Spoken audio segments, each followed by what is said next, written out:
Madam, young Master Lu is waiting for you in bed. In order to save her life, she temporarily rented a marriage with a poor boy she met in the game, but later she found that this poor boy was a little strange. He changed luxury cars every day, and told her that they were rented. He lived in a luxury house every day, and told her that he found it at a bargain. He was very good at playing games and had a lot of hacker IDs, and told her that he played for others. Not only did his name look exactly like his boss, but he also had a mysterious connection with a foreign stock market tycoon. Lu Tingshen, who are you? Of course I'm your man, Madam Lu Tilder. Chapter 1, She Took Her Heart. R. Shin Wane felt a foggy dizziness clouding her mind. In her ears, muffled sounds of suppressed pleasure mixed with heavy breaths seemed to reach her. Be gentle, careful not to wake up that little BTCH. Don't worry. The doctor already injected her with anesthetics. She won't wake up.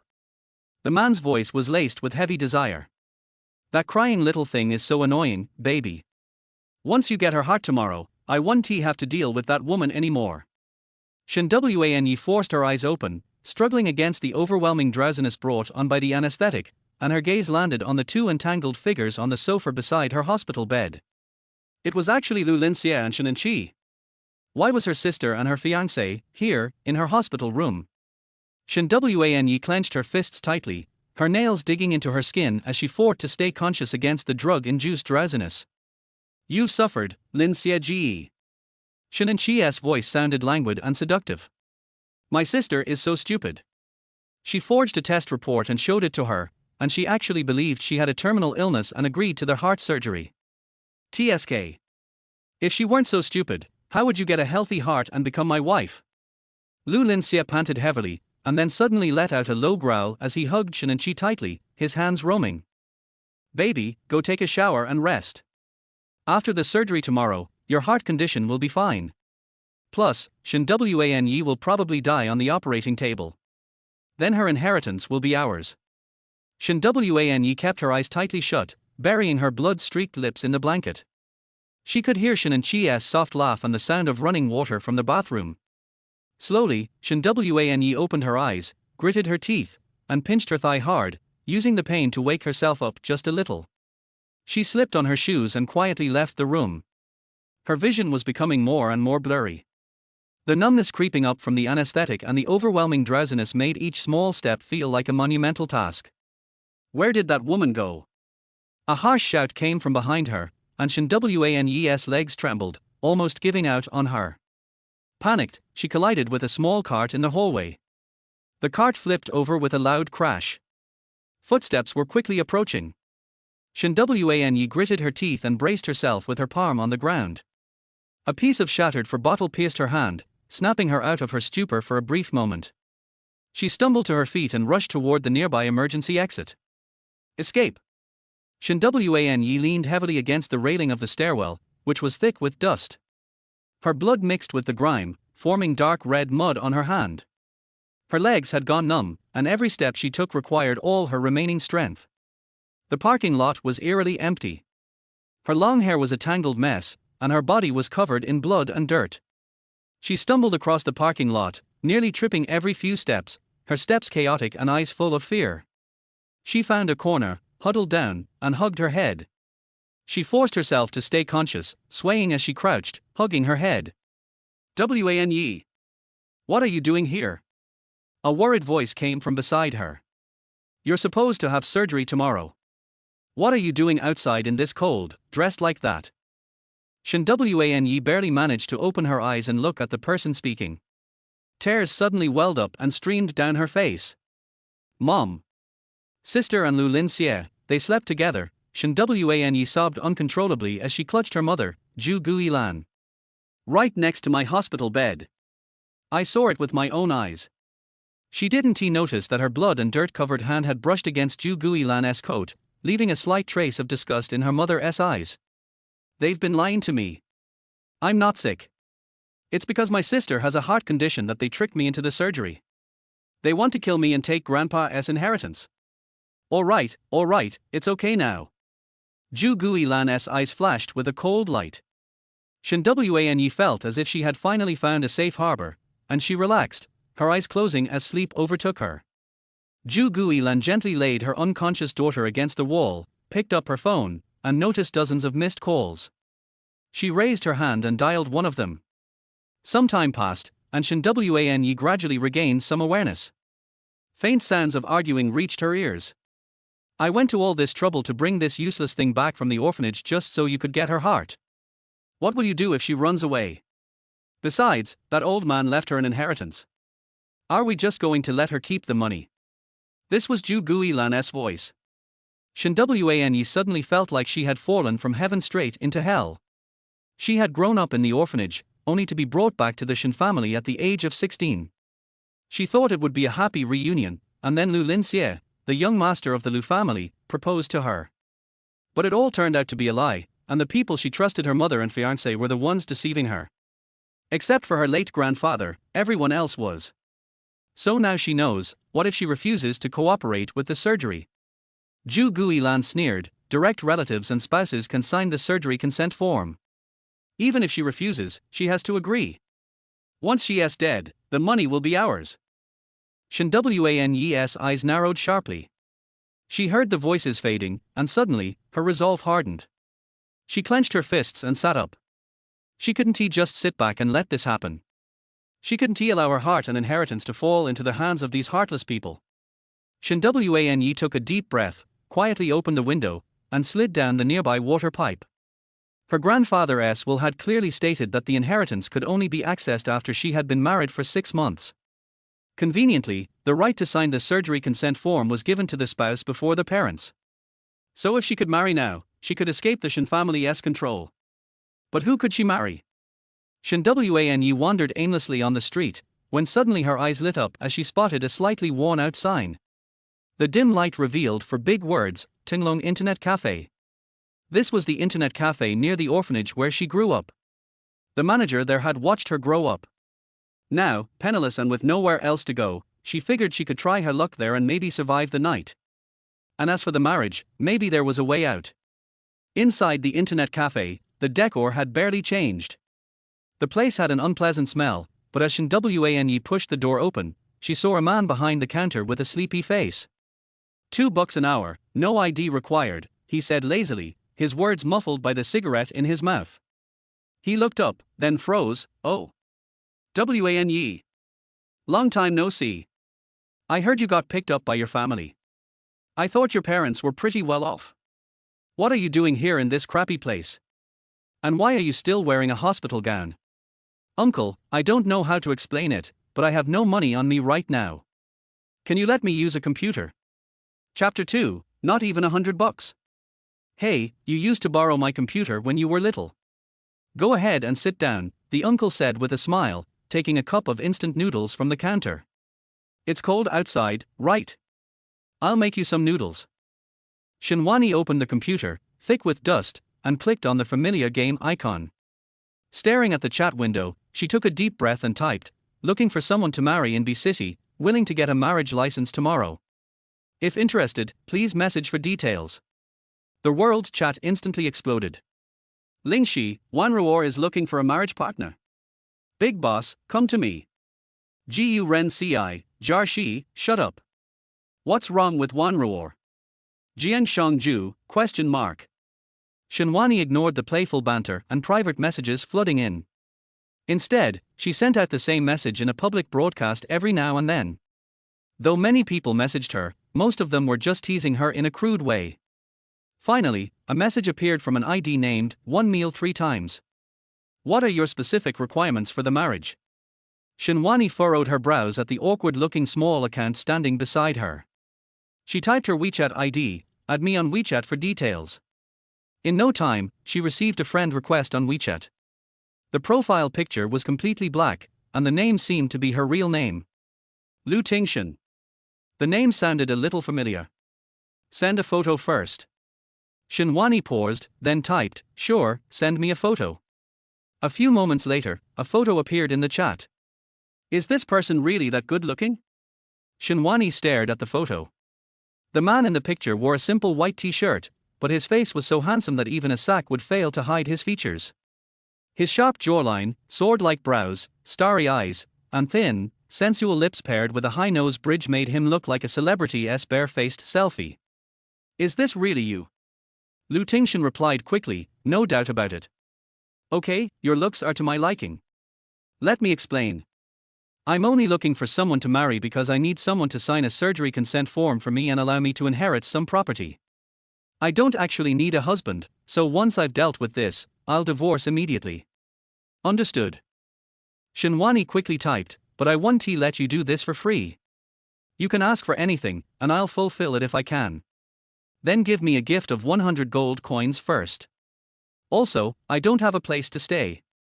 I'm unemployed. If we get married, can you find me somewhere to live?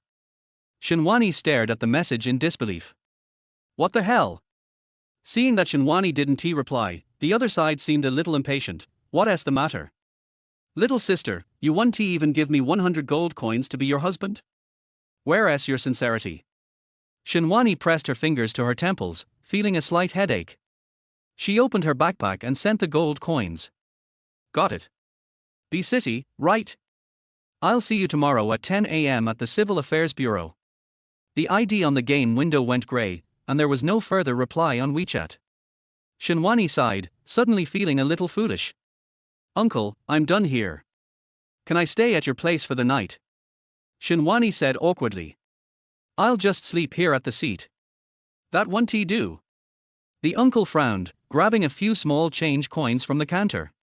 After a pause, he put them back and took out a worn wallet, counting a few hundred yuan bills and handing them to her. You don't want to talk about it? I won't ask. A girl shouldn't be staying in my shabby place. Take this and find a hotel. If it's not enough, let me know. Uncle, I can't take it. You letting me stay here for the night is enough. Shinwani quickly pushed the money back, but the uncle shoved the bills into her hand without a word. Just consider it a loan. When you have money, you can pay me back for the internet fees you used when you were little. The uncle smiled and lit a cigarette, then pushed her out of the door. There's a hotel next door. It looks shabby, but it's clean. Go there. Shinwani reluctantly thanked the uncle and went into their hotel, booking a room, but she couldn't sleep all night. Would one meal 3 times actually show up? There are so many scammers in the game, and this bizarre low-level account asking only for gold coins for something as serious as marriage seemed unreliable. But she didn't have any other options. Could she really just grab any man off the street to marry? The next morning, Shinwani, with 2 deep dark circles under her eyes, sat up from the bed and glanced at the hospital gown she was still wearing. She frowned. No matter what, she couldn't go to get married wearing this, right? She quickly tidied herself up, left the hotel, wandered around the street for a while, and bought a simple white dress. Feeling nervous, she arrived at the Civil Affairs Bureau. It wasn't a particularly special day, and there weren't many people getting married. She sat there, anxious and restless, waiting for quite some time, but she still didn't see any sign of one meal 3 times. Little girl, we're closing in 10 minutes. Maybe you should come back this afternoon. The security guard looked at her with surprise. Are you here to get married or divorced? Where's your husband? Thanks, uncle. I'm fine. Shinwani stood up from the waiting area, feeling a little disappointed. Sure enough, marriage proposals in games are just ridiculous scams. Are you Wanruor? A tall figure suddenly appeared in front of her, holding a bouquet of red roses. He was dressed in an expensive-looking black suit with neatly combed back hair. His face was noble and cold, looking like a distinguished young man. You, Shinwani looked at the man in disbelief. One meal 3 times. Exactly. The man smiled slightly. Sorry I'm late, had some issues on the way. Let us go register now. By the way, Wanruor, what's your real name? Shinwani's account, Wanruor, was one of the top players in the game, so everyone called her Wanruor boss. Normally, it didn't matter, but hearing it from this man made her feel unexpectedly embarrassed. Shinwani. I'm Lu Tingshen. The man took her hand and led her into the marriage registration office. Shinwani dazedly allowed him to guide her through taking photos, filling out paperwork, and coming out with 2 red marriage certificates in hand. A sleek Porsche Panamera was waiting outside. Lu Tingshen graciously opened the car door and invited Shinwani in. Wait, you're so rich, you. Shinwani felt a little dizzy. Sorry, I think this fake marriage thing is a little inappropriate. How about? Chapter 3, it's disgusting. Hey, I don't have any money. The man who had previously seemed cold and dignified suddenly looked disappointed.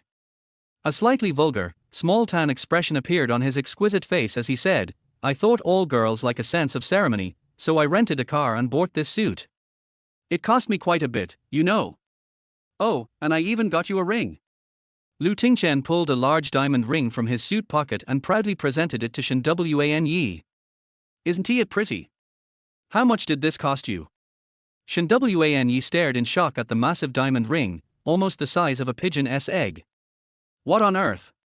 You see, you've been fooled too, Tingshen said with a smug smile. I got it for $200. And the flowers? The girl selling the ring gave them to me because she thought I was handsome. Pretty impressive, right? Shen Yi, caught between laughter and tears, pressed her fingers to her temple. She had thought he was some big-time rich guy, and had planned to run away since she felt she couldn't match him. But now, to find out he was like this. Still, his face paired with the outfit was indeed impressive. You've put in a lot of effort. Shen Yi absent-mindedly put the ring on her finger. Fine. But I have to ask you something. Do you know any skilled hackers, the kind who can hack into surveillance footage? A hacker? Tingshen raised an eyebrow, a subtle smug grin tugging at his lips. You've asked the right person. One of my buddies is a hacker. What do you want him to do? I need him to access the hospital's surveillance footage. Shen Yi pursed her lips and gave him the number of her hospital room. Just the footage from around 8 p.m. last night. After it's done, upload it to the hospital's website. Tell me the fee he wants, and I'll pay. My buddy never charges me for favors, Tingshen waved his hand dismissively. Where are we going now? I need to grab something from the hospital. You don't have a place to stay, right? Shen Yi frowned slightly. I'll send you some money via WeChat once I'm done. You should rent a place. Got it, big shot. I'll drive you there. Tingshen stepped on the gas, humming an off-key old song as he drove Shen Yi to the hospital.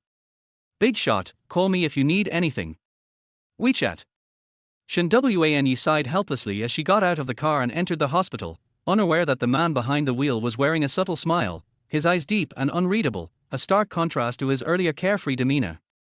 The Porsche Panamera sped off, leaving a trail of dust. Inside the car, Tingshen's expression darkened. The playful mood was gone. The car stopped in front of a tall building in downtown B City. Tingshen took the elevator straight to the top floor of the building. He opened the office door and sat down in front of his computer, his long fingers quickly typing out complex lines of code. Shen Yi. He stared thoughtfully at the information on the screen, opened the official website for B City First Hospital, and retrieved Shen Yi's medical records and surveillance footage. After reviewing it, he raised an eyebrow slightly. Boss, you're back? A man in a black suit walked in, carrying a pile of files. These are the documents that need your confirmation. Leave them. Tingshen's gaze was cold and detached. Wilson, buy an apartment in a more convenient area in the city. He quickly saved the video, uploaded it to the hospital's internal network, and posted it on the homepage. Wan Ju Guilan froze, looking at Shen Yi standing emotionlessly at the door. After a moment, she smiled, her expression tinged with surprise and a bit of flattery. Baby, you're finally back. Mom was so worried. Shen Yi's expression remained unchanged, her eyes cold and distant. She walked into the room and saw Shenanchi lying weakly on the bed, her face pale and grey. Wan Shenanchi's eyes lit up with a sense of salvation. She scrambled off the bed and stumbled toward Shen Yi, grabbing her hand in a panic. Where did you go? Mom told me everything. Wan, I didn't say any of that. Could it be that you hallucinated after the anesthesia? It's none of your business. Also, if you're going to lie, at least do it better, okay? Shen Yi shoved Shenanchi away. Shenanchi lost her balance and fell to the floor in front of the bed, her face turning even more unsightly. Wan, please let me explain. Shen Yi ignored her. She grabbed her phone and bag from the bedside and was about to leave when Zhu Guilan came in, holding a large bowl of chicken soup. Wan Yi, you don't look well, did you not sleep last night? I had someone make chicken soup for you. Zhu Guilan glanced at the fallen Shenanchi, and for a brief moment, a cold glint flashed in her eyes before it was quickly masked. She looked at Wan Yi with a worried expression. I've already asked your sister. She didn't say anything like that. Honey, could you have misunderstood? Calm down and drink some soup. Wan Yi furrowed her brows and looked at her mother. She caught a flicker of unease and evasion in her eyes. She immediately understood. With a feigned smile, Wan Yi took the soup from her mother's hands and threw it all in Shenanchi's face. No need. I just came to grab something. Once I'm done, I'll leave. I wish you and Lulinxia a lifetime of happiness. As soon as Shenanchi heard a lifetime of happiness, her face instantly darkened. Without Wan Yi's heart, she would never have been able to marry Lulinxia, let alone live happily ever after. Zhu Guilan's expression hardened. She gave Shenanchi a look, then walked up to Wan Yi and gently patted her head as if comforting her. She pulled her into an embrace, her eyes flashing with coldness. Baby, don't let this upset you. Trust me, okay? Don't get too emotional. Your heart.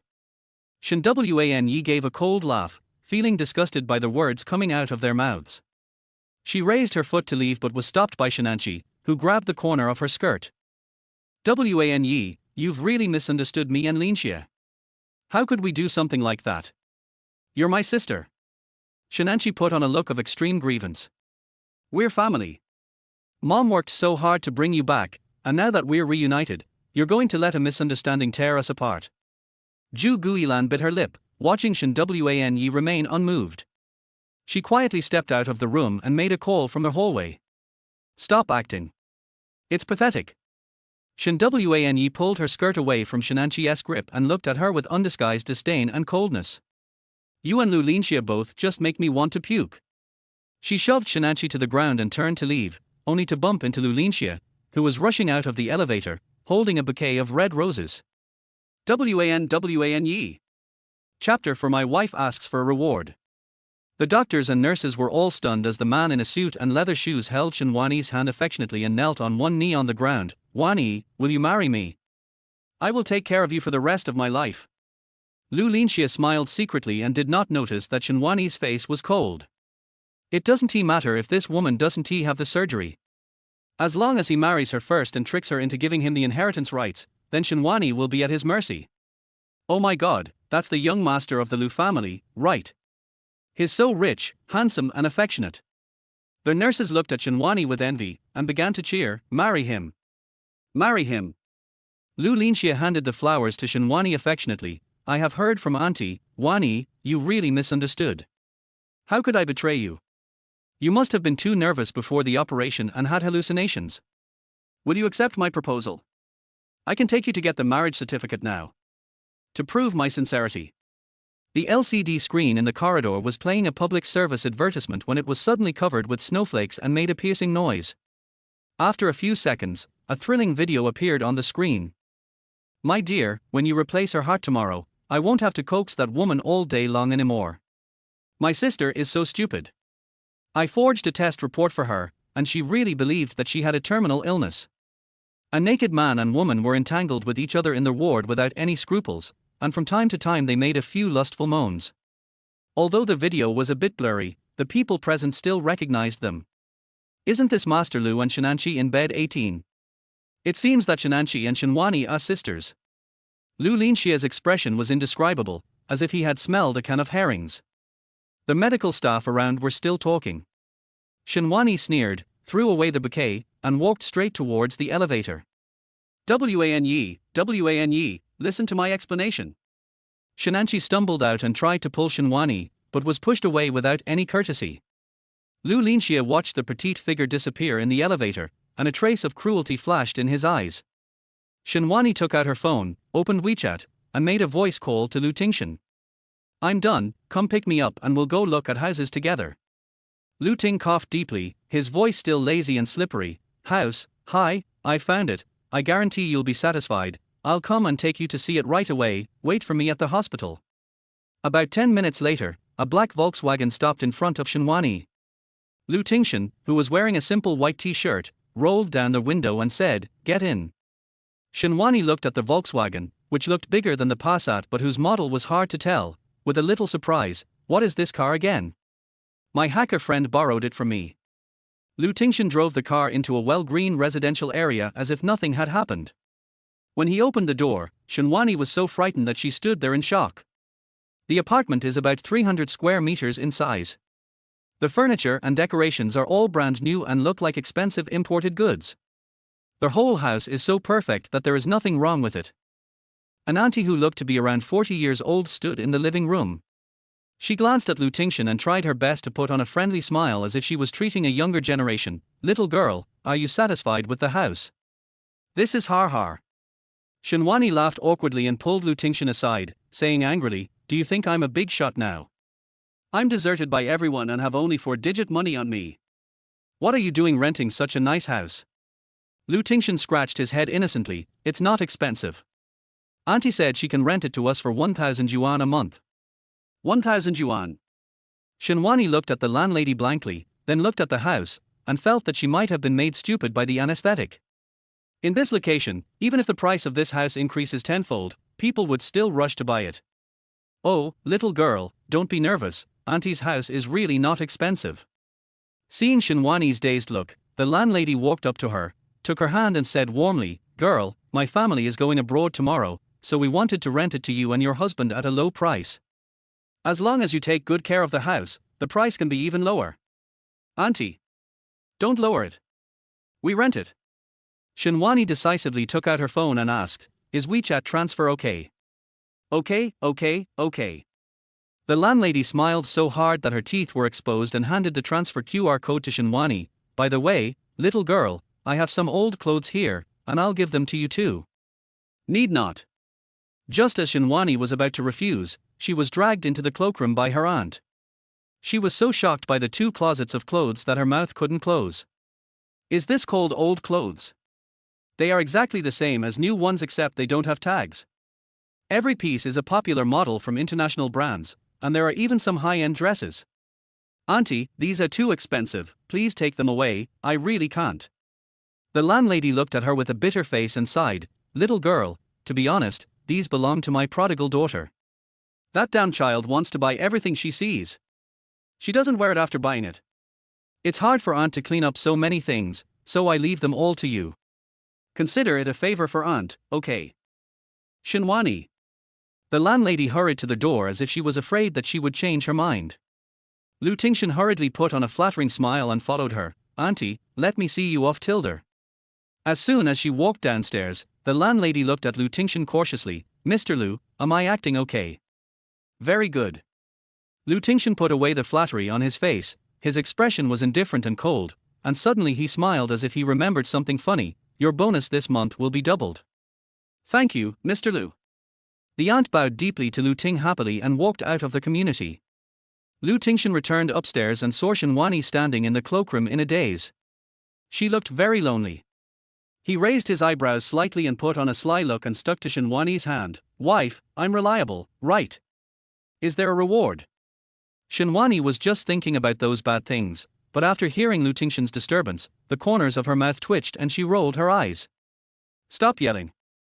Shenwani slapped Lu Tingshen's hand away in annoyance. "By the way, we need to sign a marriage agreement." "Huh? I thought it was only signed for divorces." Lu Tingshen looked at Shenwani in confusion as she took out paper and pen and wrote something on the paper seriously. He couldn't help but lean over and read along. "Party A is Shenwani, and Party B is Lu Tingshen. Party B is not allowed to have any intimate physical contact with Party A. The two of them sleep separately. Party A must bear the necessary living expenses of Party B. Party B must obey Party A's arrangements during the marriage." Lu Ting pursed his thin lips with a bitter face. "Boss, are you getting married or hiring a male servant? I told you, I'm not really going to get married." Shenwani put the agreement in front of Lu Tingshen and said, "Sign it." Lu Ting pouted and picked up the pen to sign. Shenwani put away the contract. "My salary is just that little now, just enough for the two of us to survive, so just go and do what you need to do, don't always think about asking me to support you." Chapter 5 Death on the Operating Table. Yes, sir. Whatever the boss says is right. Lu Tingshen smiled carelessly, and it was unclear whether he was sincere or just saying it casually. Shinwani sighed and walked into the bedroom. I'm going to rest for a while. Okay. I'm going out to play games. Lu Tingshen was about to leave when he saw the fierce light in Shinwani's eyes and immediately changed his tone. I'm going to find a job. Shinwani nodded with satisfaction and returned to her room. She called the company's HR department to explain the situation and made sure that she could return to work tomorrow. Then she took a shower and lay down on the soft big bed. She slept so soundly that when she woke up and saw the time on her phone, she was so scared that she almost threw the phone away. She actually slept until the next morning. Fuck, that damn kid Lu Tingshen didn't even bother to wake me up. Shinwani couldn't help but curse under her breath, and hurriedly washed up. After thinking for a while, she took out a piece of clothing from the cloakroom and changed into it. She found that there was no sign of Lu Tingshen in the huge room, but there was a pot of chicken soup kept warm on the dining table. Shinwani frowned slightly, picked up her bag and hurried into the elevator. Although this community is not far from the company, I was still 2 minutes late when I arrived at the company. The department manager, who always had a weird and sullen face, walked up to her with a frown on his face. Hey, Shinwani, you are so powerful. You asked for a month off to have surgery, and you are late on the first day back to work. I'm sorry, Manager Zhang. I'm really sorry. I will definitely not do it again. Shinwani pursed her lips and bowed to her supervisor. She was about to return to her workstation when she heard her supervisor sneer, I let you go? I've already arranged for someone to take your place. If you still want to stay in the company, then report to the sales department. Sales department. Shinwani frowned, but I'm a designer, not a salesperson. Oh, if you don't want to go, then just resign quickly. The design department doesn't need an employee with your work attitude. The supervisor looked at her with disgust and said, make your own choice. I don't want to waste my time with you. Shinwani frowned. If she lost this job, the money she had would not be enough to support Lu Tingshen and find the next suitable position. But if you do sales. Zhang sighting, has Shinwani from your department arrived? Suddenly, a gentle male voice came from the door. Manager Zhang turned around and smiled flatteringly, hey, General Manager Lu, how come you have time to come to our design department in person? This is Shinwani. What do you want to see her for? Shinwani looked at General Manager Lu with some confusion, not quite understanding why the company's top leader suddenly came to her. Oh, this is Miss Shin. Hello, hello. Manager Lu's attitude was a little too enthusiastic. He seemed to want to shake her hand but then shyly took it back. I looked at the works of the design department a few days ago and felt that Miss Shin is a very good designer. It just so happens that your manager Chen has resigned. Are you interested in being the manager of the design department? I will offer you a salary of 50k a month, and the commission will be increased by 10 percentage points on the original basis.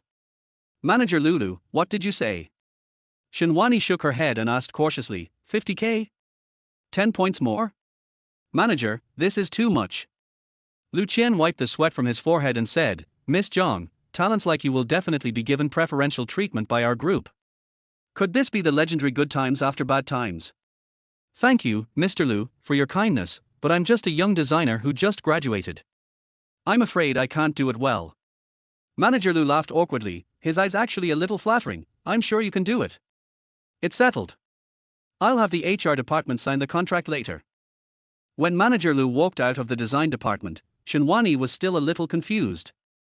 Manager Zhang, who had been so arrogant before, rubbed his hands with a wry smile and said, Manager Shin, congratulations.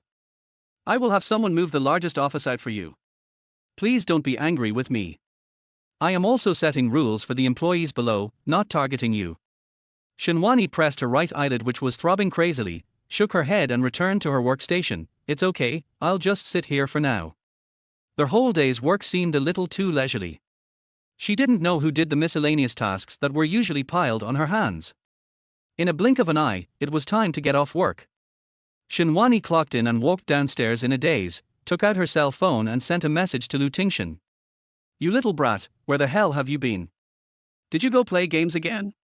I got a promotion and a raise today, so I'll treat you to a nice dinner. The man sitting in the main seat of the conference room with a cold face glanced at his phone and raised his hand slightly, the meeting is suspended. The entire Lu Group's top management looked as if they had seen a ghost as they watched their own president, who hated being interrupted during work, click on the screen. A gentle smile appeared on the corner of their mouth, and they began to reply to messages as if no one was around. Okay boss, I want to eat at the French restaurant downtown. You are so beautiful. I only have lamb skewers, kidneys and crayfish. You can eat them if you like. Shinwani lowered her head while replying to the message and did not notice that two burly men in black were following her. As she turned around the corner and into an alley, she felt a sudden pain at the back of her head, and then everything went black before her eyes, and she slowly collapsed to the ground. Everyone in the conference room stared at Lu Tingshen fearfully, watching his face change from sunny to gloomy, and finally frowned fiercely. The meeting is over. Lu Tingshen left the executives in the conference room looking at each other in bewilderment, raised his hand and dialed Shinwani's number. The number you dialed is currently unavailable. The man's expression suddenly became like the gloomy sky before a storm. Measure blood pressure and heart rate. All indicators of the donor are normal. The anesthesiologist is ready. Shinwani used up her last bit of strength to open her eyes and glanced at the shadowless lamp above her head. The doctors around were busy preparing for the operation. Zhu Guilan and Lu Linxia were standing in front of the bed wearing sterile suits and masks, with cold and indifferent expressions. Doctor, will Angie be fine after the heart transplant? The doctor frowned slightly. Miss Shinanchi will be fine, but there is an 80% chance that Miss Shinwani will be in danger of death. Lu Linxia sneered through his mask. It doesn't matter. It doesn't matter if she can't be rescued. The liability exemption agreement has been signed. It's okay even if she dies on the operating table. Died on the operating table? Was she taken back to the hospital? Shinwani tried her best to sit up, but the effect of the anesthetic was gradually taking effect. She had no strength in her body and her consciousness was gradually becoming blurred. Prepare for a thoracotomy. Family members, please step aside. The blue and white hospital gown on Shinwani was cut open by scissors, and the cold scalpel was slowly approaching her chest. Are you going to die? Shinwani unconsciously shed a drop of cold tears and slowly closed her eyes. The last thought in my mind was, strangely enough, that useless guy Lu Tingshen. He would probably just sit at home all day doing nothing and playing games. Chapter 6: A True Legend. The door of the operating room was suddenly kicked open, and a tall man with a cold aura around him walked in from outside. Lu Linxia was kicked down by the man like a little chicken at the door of the operating room. The doctors all looked at Lu Tingshen in horror. The security guards quickly rushed over and surrounded the man in a suit who was obviously from an extraordinary family, but they did not dare to take action. Sir, we are performing surgery. We can call the police if you do this. The doctor held the scalpel tremblingly, watching the man with a face as hard as an ice sculpture slowly walk in. He glanced at him coldly and asked, "Who allowed you to operate on her?" Lu Linxia gritted his teeth and stood up, looking coldly at Lu Tingshen. "She is my fiancée. The one next to her is her mother. We can naturally decide whether to perform the operation. My wife, when will it be someone else's turn to sign and agree?" The smile on Lu Tingshen's lips was cold and bloodthirsty. He glanced at Lu Linxia sinisterly and casually threw a copy of the marriage certificate in front of the doctor. Wife, wife. Lu Linxia and Zhu Guilan stared in a daze as the man took off his suit and covered Shinwani's chest with it, then picked up the unconscious Shinwani and walked out of the operating room. That sure-like cold and terrifying face seemed to suddenly soften as he hugged that petite body. Without even looking at the dazed people, he stepped into the elevator. Lu Linxia picked up the copy with trembling hands, and his eyes suddenly narrowed when he saw the name on it. Lu Tingshen. Isn't this the name of his younger uncle who was said to have been in a car accident, disfigured and paralyzed, and has been staying in the wing of the old house and not seeing visitors? Lu Linxia frowned and clenched his fists unconsciously. Lu Tingshen is the true legend of the Lu family. He took charge of the Lu family as soon as he came of age, and made Lu, which was originally only a second-rate enterprise, become one of the strongest giants in the country. Even if he had an accidental car accident, the person in charge of Lu was still Lu Tingshen, who had not appeared in more than 6 years. Lu Linxia suddenly felt a sense of crisis in his heart.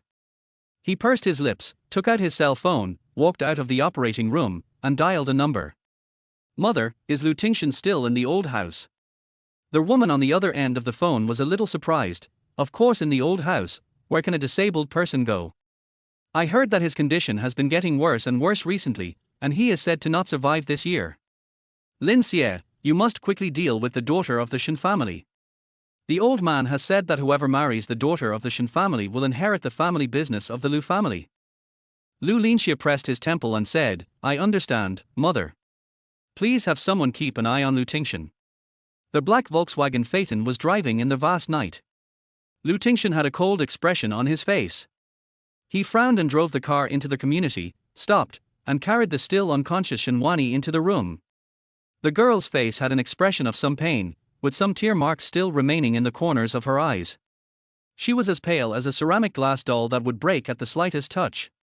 Lu Ting looked deeply at that delicate little face, and as if possessed by a ghost, he leaned over and slowly approached Shenhuani's soft lips. It was soft and sweet as expected, but for some reason it was tainted with the smell of hospital disinfectant. Lu Ting frowned deeply, gently opened Shenhuani's tightly closed lips and teeth, sweeping away the unpleasant taste in her mouth like plundering it, and then carried Shenhuani into the room, tucked in the corners of the quilt for her, turned around and walked out of the house. Shenhuani opened her eyes in a daze, rubbed her dizzy head and slowly sat up. Isn't she in the hospital? Isn't she already on the operating table and having her heart removed? Shenhuani raised her hand and touched her chest, which was smooth without a single scar. She shook her dizzy head, but still didn't understand what had happened. Boss, are you awake? Lu Tingshen had a frivolous smile on his face, which made Shenhuani feel that this man's expression management really ruined his face. You were taken to the hospital to have your heart dug out. Fortunately, I happened to see the hero saving the beauty and bringing you out. Come on, praise me. You brought me out here. Shenhuani was a little confused. Why do you know I'm in the hospital? I just happened to see it. I went to the hospital for a job interview and saw a group of people taking you into the operating room. Lu Tingshen patted his chest with a smug look on his face. I knew something was wrong the moment I thought about it. It happened in a flash. I kicked the door open and shouted, "Who dares to touch my wife?" Those people were so scared that their legs went limp. They just stood there and watched me carry you out. You can blow as much as you want. Shenhuani looked unconvinced. Tell me, what's going on? Hey, why don't you believe it? Lu Tingshen scratched his head a little embarrassedly. Actually, it's almost the same. I told them that you are my wife and it is illegal for them to perform surgery on you without permission. I will call the police to arrest them. They have no choice but to let me take you away. Shenhuani breathed a sigh of relief, and looked at the carefree Lu Ting and pursed her lips. Thank you. Didn't the boss say that you got married because some bad guys wanted to force you to have surgery? Lu Ting scratched his head and smiled. Boss, I'm hungry. Aren't you going to take me to a big meal? Let's go. Okay. I'll take you to a French dinner. Shenhuani waved her hand generously. Whatever you want. If the money is not enough, I will bet on you. Anyway, you are good looking, you can use the face card. Lu Tingshen, let's just eat lamb skewers and kidneys. Shenhuani raised the corner of her mouth proudly, patted Lu Tingshen on the shoulder, and dragged him out of the door. Hey, let me tell you, I grew up in an orphanage here when I was a kid. Shenhuani took Lu Tingshen to Longting Internet Cafe. I used to come to this internet cafe every day. I'm going to pay back the money first, and then I'll take you to have a big meal. Oh, Wan Yi is here. The uncle stood in front of the counter with a cigarette in his mouth. Who is this guy? My boyfriend? He's quite handsome. You're just friends. Shenhuani smiled and put a stack of banknotes on the counter. Here, pay back the uncle together with the internet fee. Hey girl, you don't need so much. What if I get down and out again and come to you? I'll leave it here with you for now. Shenhuani smiled and pulled Lu Tingshen away, not noticing that the man looked a little unhappy. There is a barbecue restaurant in the back street. My grandmother will bring us here to eat during the holidays. I think it is the best restaurant in City B. Shenhuani nags and pulls Lu Tingshen to a small, messy street. Here, it's right there. Lu Tingshen let her hold his arm and walked into a small shop with a slightly blackened sign and tables and chairs that didn't look too clean. He called out to the proprietress in a familiar manner, Auntie Shu. Bring us all the signature dishes in the shop, and make sure the crayfish is spicy enough. Chapter 7, Carry your marriage certificate with you. Wan Yi, I haven't seen you for a long time. The proprietress placed 2 sets of tableware on the table with a smile. Your boyfriend is so good looking, just like a celebrity, you two are such a perfect match. Hey, not my boyfriend.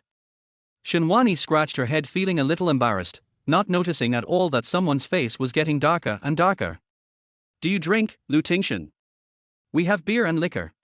No. Lu Tingshen frowned slightly, his tone a little gloomy. Shinwani shrugged, then 2 bottles of ice beer, I will drink it myself. TSK, what kind of man are you if you don't even drink? A few golden-haired hooligans at the table next to them sneered and looked at Lu Tingshen with disdain. Sister, don't play with this pretty boy, come and talk to the brothers. Aunt Shu quickly came up to smooth things over. Handsome guys, this is my niece, can you give me some face? Why would I give you, a stinky old woman selling barbecue, face? You haven't even paid your protection fee this month.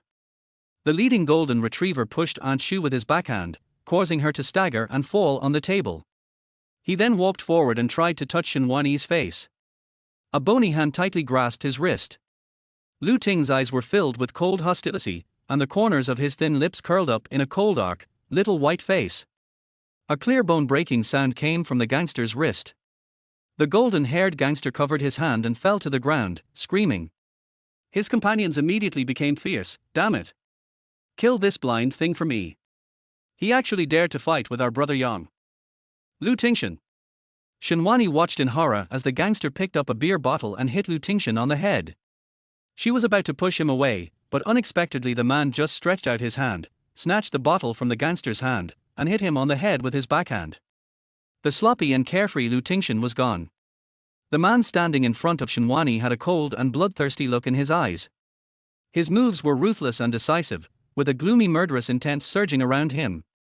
The depressing aura made the already cramped shop even more suffocating. The gangsters ran out crying, but Lu Tingshen still stood there, staring at their backs with cold eyes. Lu Tingshen. Shinwani tugged at the corner of Lu Tingshen's clothes with a bit of trepidation, and suddenly felt that this guy was a little strange.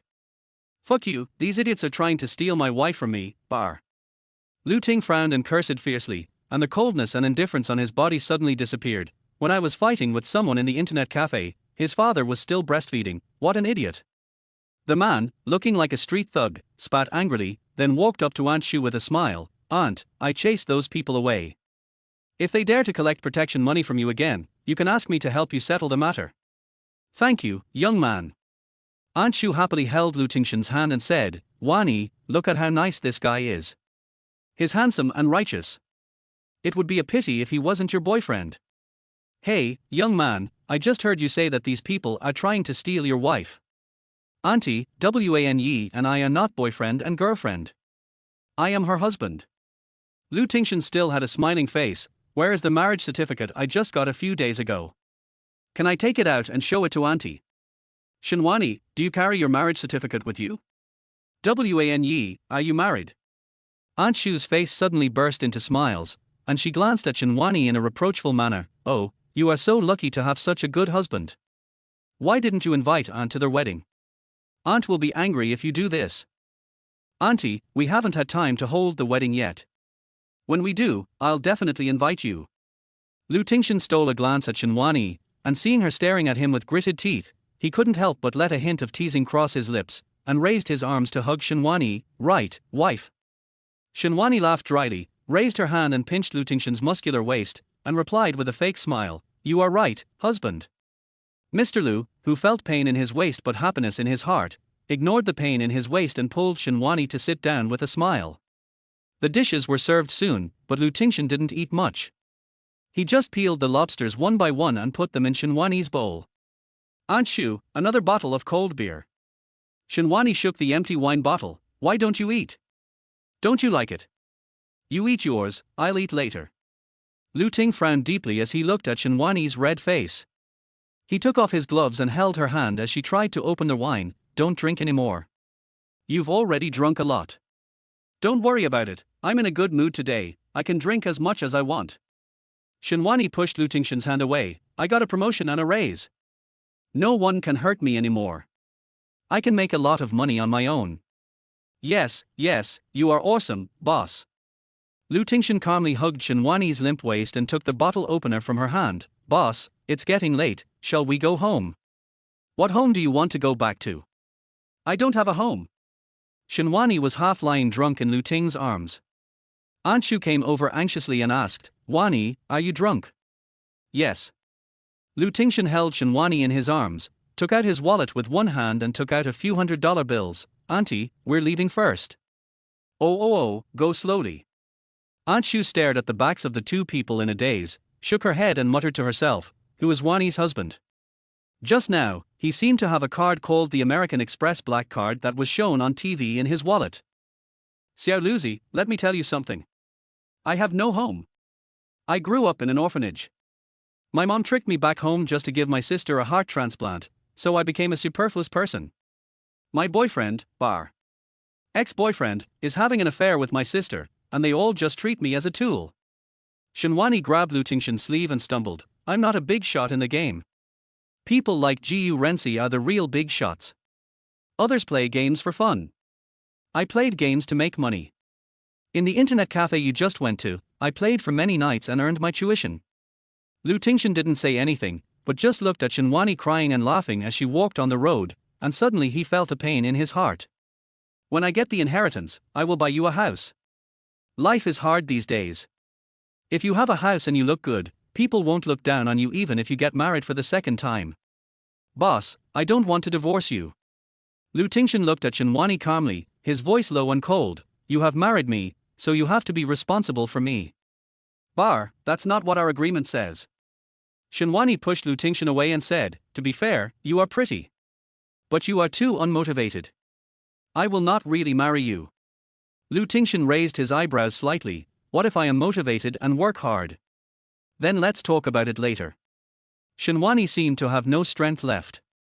She collapsed straight in Ting's arms and mumbled in her sleep, or you can wait for me to become a rich woman. I can support you. A certain pretty boy named Lu smiled, lowered his head, picked up Shinwani horizontally, and kissed her on the forehead. Rather than working hard, I still want you to become a rich woman and then support me. Chapter 8 Are you his wife? Tingshen, are you playing games again? Tingshen quickly switched the screen to the game interface and looked innocently at Shinwani, who was carrying a bag and wearing a professional suit. Yes, I was playing in a team game and was scared to death by your yelling. My teammates are calling me a jerk. If you can't even play the game well, what else can you do? Shinwani angrily picked up Tingshen, who had a messy head of hair like a chicken coop, from his seat and said, I'll beat you, you go cook. Yes, my dear wife. The man's voice was filled with a lingering smile, and he obediently walked out of the room and came to the kitchen. Shinwani sighed, clicked on the revive button, and began to concentrate on controlling Tingshen's game character. The past half-month has been peaceful. Shinanchi and her friends have rarely come to cause trouble, and work is going smoothly. The only headache is that a certain pretty boy plays games all day long. But to be honest, Tingshen's cooking skills are really good, and he is also good at housework. Every day when she comes home, she finds the house is clean, there is a hearty breakfast in the morning, and dinner is also varied. He has made her look a little fatter. Plus that handsome face that makes people hate him. Shinwani felt that it was not unacceptable to keep this pretty boy. It's time to eat, boss. I made beef soup today. Shinwani responded casually and walked out of the room. Seeing a table full of delicious dishes, she couldn't help but sigh again. I said that even if you become a chef, there will be people vying for you. Why do you stay at home all day and eat and wait to die? Tingshen smiled and handed the chopsticks to her. Being a cook is not my ideal life. One should not be too ambitious, understand? Shinwani began to teach a certain pretty boy earnestly, you have to walk one step at a time and eat one bite at a time. No matter what, you have to go out and find a job tomorrow. If I come back, I will see you staying at home. Okay, as you command, sir. Tingshen still looked so carefree, but with that face, Shinwani really couldn't get angry. But the next morning, Tingshen really combed his hair properly and went out early, saying that he was going to apply for a job. Shinwani was half asleep and didn't ask him where he was applying for the job. But when she arrived at the company, she saw her girls surrounding the front desk like crazy. Who else could the man in the middle be but Tingshen? Tingshen. Hey, boss, why are you here too? Tingshen looked at her in surprise, but a hint of teasing flashed across his eyes. You don't work in this company, do you? Manager Shin, this is the assistant we found for you. HR walked up to Shinwani with some suspicion. Do you two know each other? Shinwani held her forehead slightly and laughed dryly. I know him, but I'm not familiar with him. That's great. It will be convenient for us to carry out our work. HR pushed up his glasses and said, then Manager Shin, please take Xiaolu back to the office. The new office has been arranged for you and all your things have been moved in. Thank you. Shinwani smiled at Lu Ting with a fake smile and said, let's go, Xiaolu. I'll explain to you when we get back to the office. Boss, spare my life. As soon as he entered the office, Lu Tingshen was hit hard on the head. Shinwani grabbed the man's ear and scolded him angrily. What are you doing to me? Why are you applying for my assistant position? Are you afraid that the fact that I have a gigolo can't be proven or something? How do I know that I'm applying for the position of your assistant? Lu Tingshen seemed to be grimacing in pain, but there was a smile in his eyes. Just treat it normally. Who would know that we are husband and wife? Hiss, big boss, your grip is quite strong, it hurts. Shinwani let go of her hand unhappily. What can you do? 3D Max, CAD, SketchUp, I know everything a designer should know, but I just don't have any working experience. Lu Tingshen smiled at Shinwani in a very flattering way. Boss, I will rely on you to protect me when I work under you in the future. Shinwani briefly flipped through the information handed to her by the HR and pressed her eyebrows. Just sit there and look at the drawings. I'll call you if I need anything. I have to say that it is really pleasing to look at handsome men while working.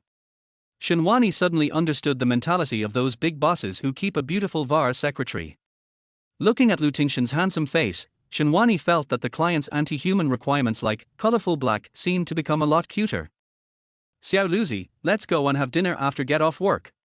Shinwani stretched lazily. Let's go to a restaurant. Congratulations on finding a job. Good. Lu Tingshen put down the design in his hand and opened the office door. Shinwani was immediately surprised. Assistant Lu, do you want to go out for dinner with us? We are colleagues in the future, so please take care of me. There were at least 10 girls standing outside, from all departments from design to sales and finance, filling the entire corridor.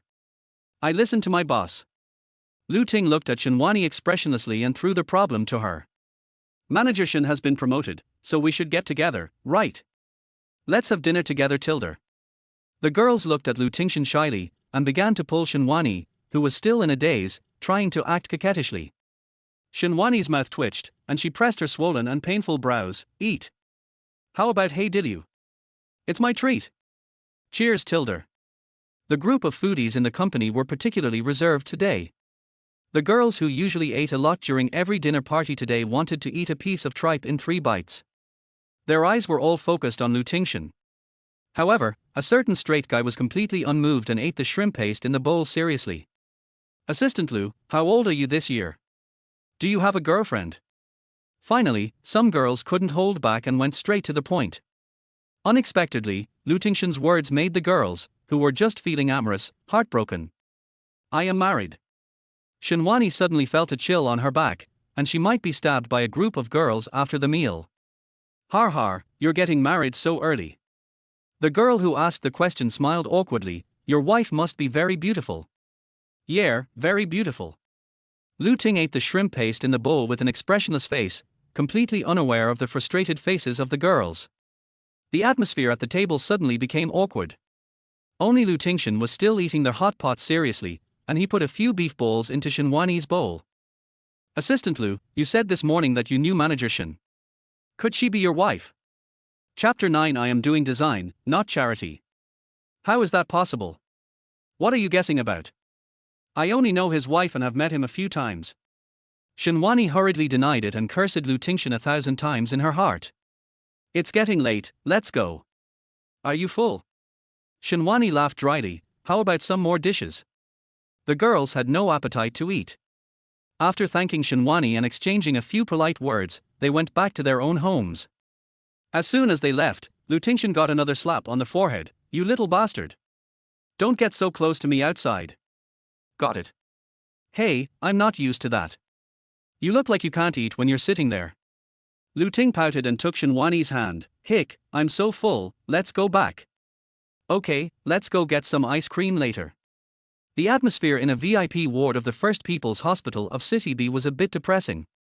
Shinanchi was sleeping on the bed with a pale face, and Lu Linxie and Zhu Guilan both had gloomy expressions on their brows. Have you checked Shenwani's husband?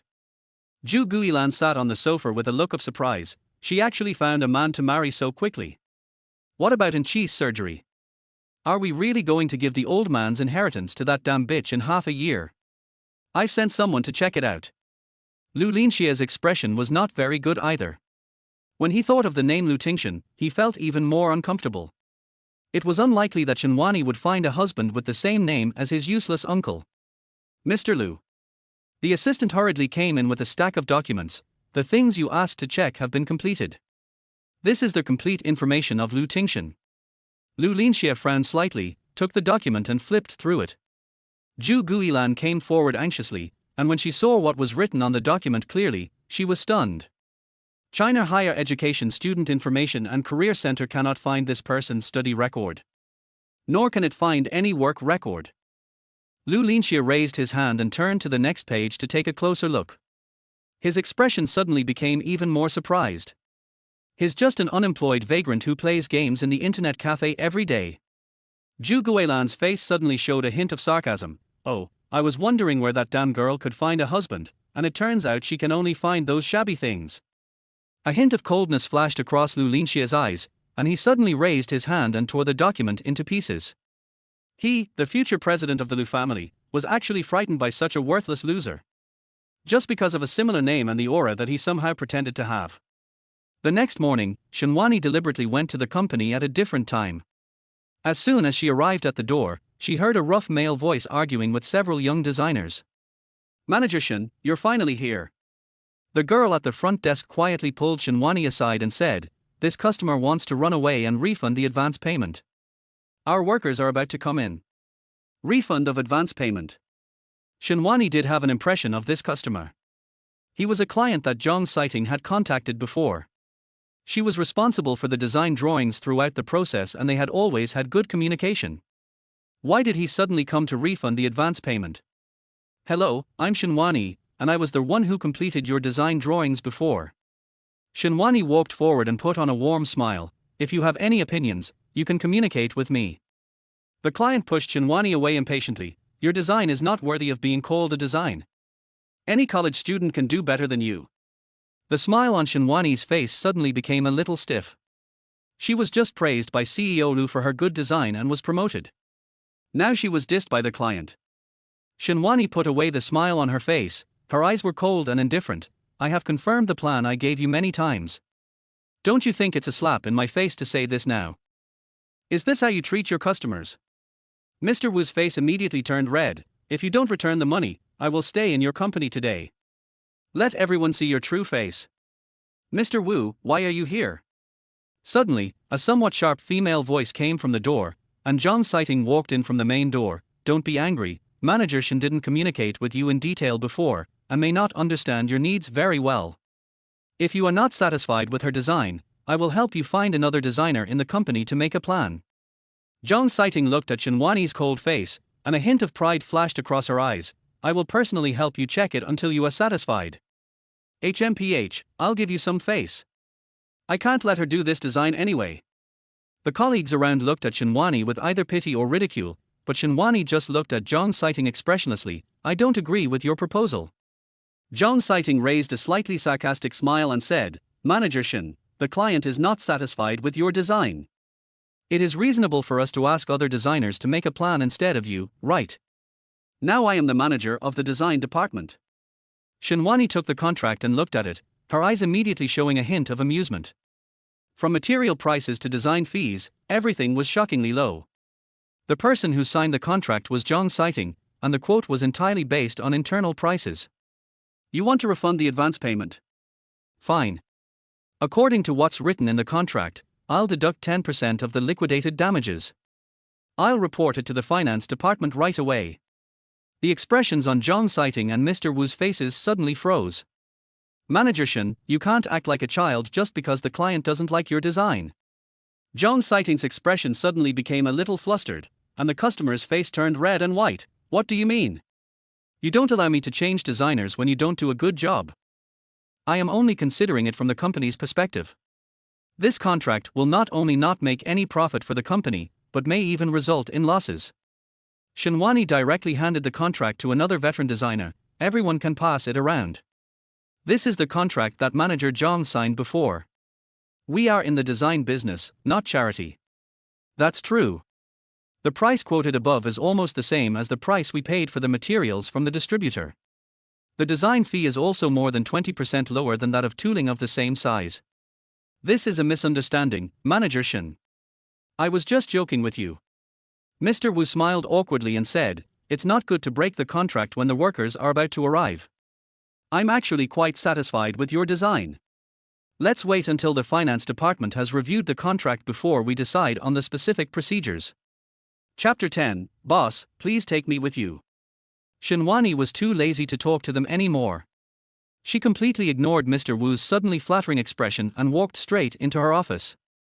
The boss looked so handsome when he got mad just now.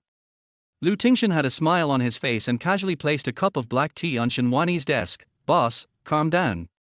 Pass the tea to him." "Humph, you still want to show off your power to me, but don't you realize what kind of person you are?"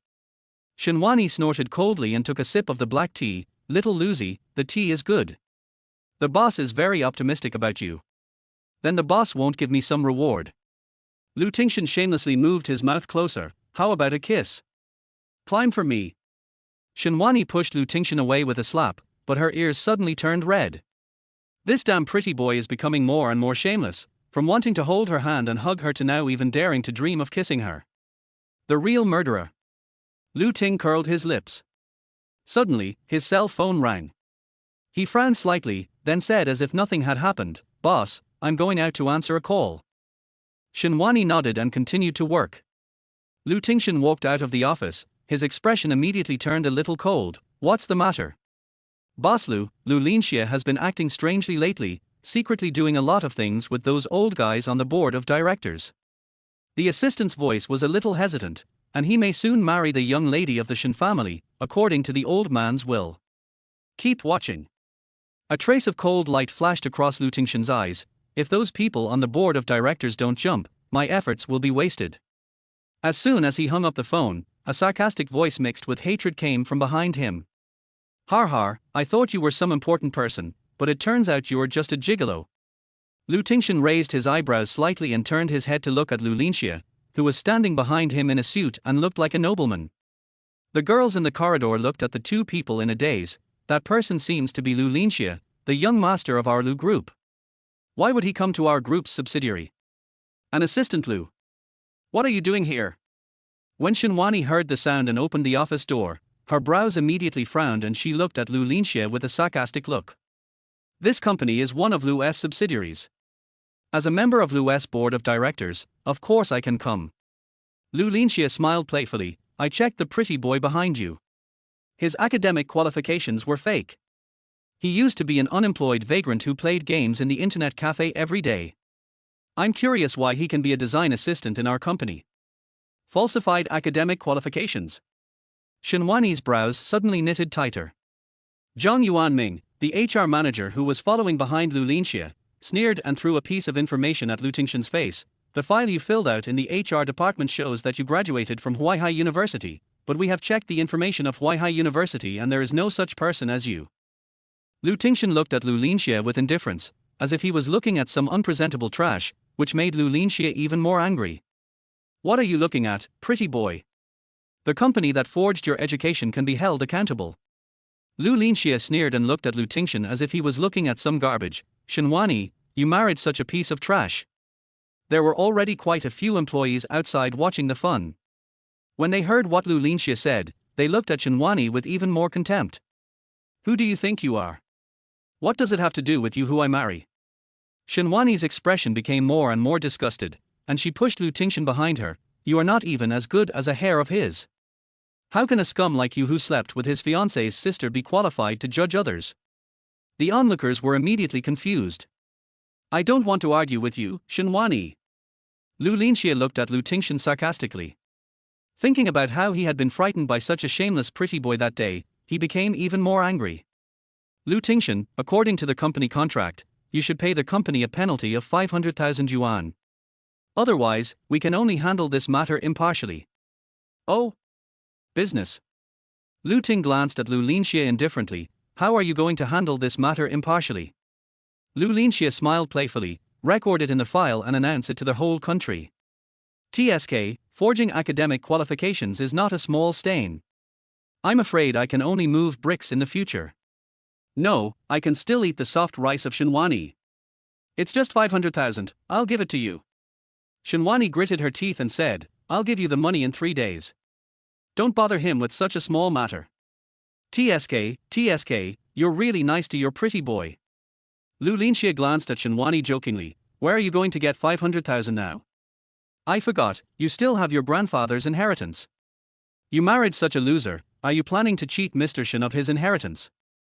Lu Tingshen, who had been silent for a long time, suddenly walked slowly to Lu Linxie. The gloomy aura around him made him want to throw Lu Linxie out of the window on the 12th floor, and the cruelty between his eyebrows was obvious. Lu Linxie suddenly felt a chill on his back. He thought that the other party was just an unemployed vagrant who could be manipulated by him, and he immediately became confident. What? Do you still want to beat him up, pretty boy? Security guard. Give him to me. Lu Tingshen kicked Lu Linxie on the knee, causing him to fall to his knees in pain. I'm beating you up for being so disrespectful. Lu Tingshen's eyes were cold and icy, and a playful smile suddenly appeared on the corner of his mouth. Lu's company, when is it your turn to show off? Are you the president of Lu's? Lu Linxie was in so much pain that he couldn't even stand up. He threatened Lu Tingshen again with vulgar words. Several security guards immediately surrounded Lu Tingshen. Just as they were about to take action, a hurried shout suddenly came from the door. Let's see who dares to move. A girl in a black coat rushed in with a frown on her face, followed by a pair of black-clad bodyguards. She glanced at everyone and fixed her eyes on Lu Tingshen. Is that all you do for us? Lu Tingshen raised his eyebrows in surprise. Who are you? Master. Boss. I am your lovely apprentice brother Ling Shi. Chapter 11, Master's wife protects me. You are Ling Shi. Before Lu Tingshen could speak, Shinwani screamed subconsciously. All eyes fell on her for a moment. Shinwani was embarrassed. What's wrong? Her reaction was normal. Who would have thought that the chirping little girl in the game would be so impressive? Look at the bodyguards behind her. She thought Ling Shi was just a little girl who was still in school. Who are you? Ling Shi asked puzzledly. Hi, I'm Wan Ruor, I was in the game before. Before Shinwani could finish, Ling Shi rushed up and grabbed her hand. Boss. You are Wan Ruor. I finally meet you, do you know how much I admire you? I was. Looking at these two people acting as if they were alone, Lu Tingshen's mouth twitched uncontrollably. Ahem. Oh, I almost forgot about my master. Ling Shi slapped his forehead suddenly, glanced at Lu Linxie from top to bottom, and said arrogantly, Who are you? How dare you bully my master here? If I hadn't come back today to get the peripheral dolls, I really couldn't believe that a piece of trash like you would have the guts to bully my master. Lu Linxie would not let it go after being humiliated in public. He was never one to tolerate it, so he immediately became furious and pointed his finger at Ling Shi and cursed, Who do you think you are? You don't even know me. Open your dog eyes and look clearly. Can you afford to offend the Lu family? Get out of here if you know what's best for you, so as not to get in the way here. Before he finished speaking, the bodyguards behind Ling Shi rushed forward, but Ling Shi raised his hand to stop them. Oh? Lu? What? Are you scared already? Lu Linxie raised his chin proudly. Just as he was about to continue speaking, a clerk beside him suddenly stepped forward to stop him. You are sick, what are you doing? Young master, this lady is the only heir to the Ling group. Ling's? Lu Linxie was shocked. Although the Lu group was a big company, it was not his now. Ling's was also one of the largest companies. If they had a grudge against each other in the future, he would be in big trouble. Oh, so you are the young master of the Lu family. No wonder the Lu family could never be in your hands. After seeing you today, I can see that your reputation as a loser is well deserved. Great. Ling Shi blinked his watery deer eyes. Master, boss, don't you agree? Shinwani suddenly laughed out loud. Sorry, I couldn't help it. Lu Linxie clenched his fists and lowered his eyes to hide the hatred in them. This kind of words again. Sooner or later, he would let these people see who would take over the Lu Corporation in the end. Seeing Lu Linxie being so cowardly, Ling Shi also suppressed his laughter and said, "The man you are bothering today is my master, Ling Shi. I am making this clear today. No one can touch him. Anyone who touches him is bullying my Ling family. You can decide for yourself." After saying that, Ling Shi ran to Lu Tingshen, took his hand intimately, and said with a flattering smile, "Let's go, master." Lu Tingshen calmly pulled his hand out of Ling Shi's arms, and pulled Shenwani to him, whispering in her ear, "Wife, I'll go with you." "Who's going with you?" Shenwani pulled away the corner of Lu Tingshen's clothes and strode away. "Master, what happened to Boss Wan Ruor?" Ling Shi stood beside Lu Tingshen without knowing when. "I don't know either." Shenwani entered the elevator, looked at the numbers that kept jumping, and suppressed the bitterness in her heart. What happened to her? Just because Lu Tingshen had been with her for a long time, she naturally regarded him as her property. Or was it a real play? No, no, no. Shenwani shook her head violently. "Shenwani! Clear your mind. Don't think about these messed up things, and don't rely on men." But why is Ling Shi so protective of Lu Tingshen? Could it be? Shenwani looked at her own face reflected in the elevator wall in disbelief. Could it be that Lu Tingshen is also being kept by Ling Shi? Is he cheating on her? What do you mean by two-timing? As soon as the elevator door opened, Lu Tingshen's tall figure was already waiting at the elevator exit. I'm so scared. Why are you here? You just took the elevator by yourself. If I had waited for another one, I would have missed you, so I came up the stairs. How did you know I was parked on this floor? Your office is on this floor. If not here, where else can you go? Lu Tingshen looked at Shenwani like a fool, which made Shenwani even more upset. She pushed him away and walked forward angrily. "Wife," Lu Tingshen chased after her, "Wife, what's wrong? Why are you suddenly unhappy? Who told you I'm not happy? I'm very happy. Can't I tell whether my wife is happy or not? Stop hiding it from me. You are just unhappy. If anyone provokes you, I will beat him up. Are you annoying? I told you it's okay, but you still." Before Shenwani finished her words, Lu Tingshen's handsome face was already in front of her. The distance was so close that their noses were touching each other and she could see the small hairs on his nose clearly. "Are you jealous?" Lu Ting lowered his voice with a smile on his lips. "What are you talking about?" Shenwani stepped back suddenly, her face blushing uncontrollably. Who is jealous?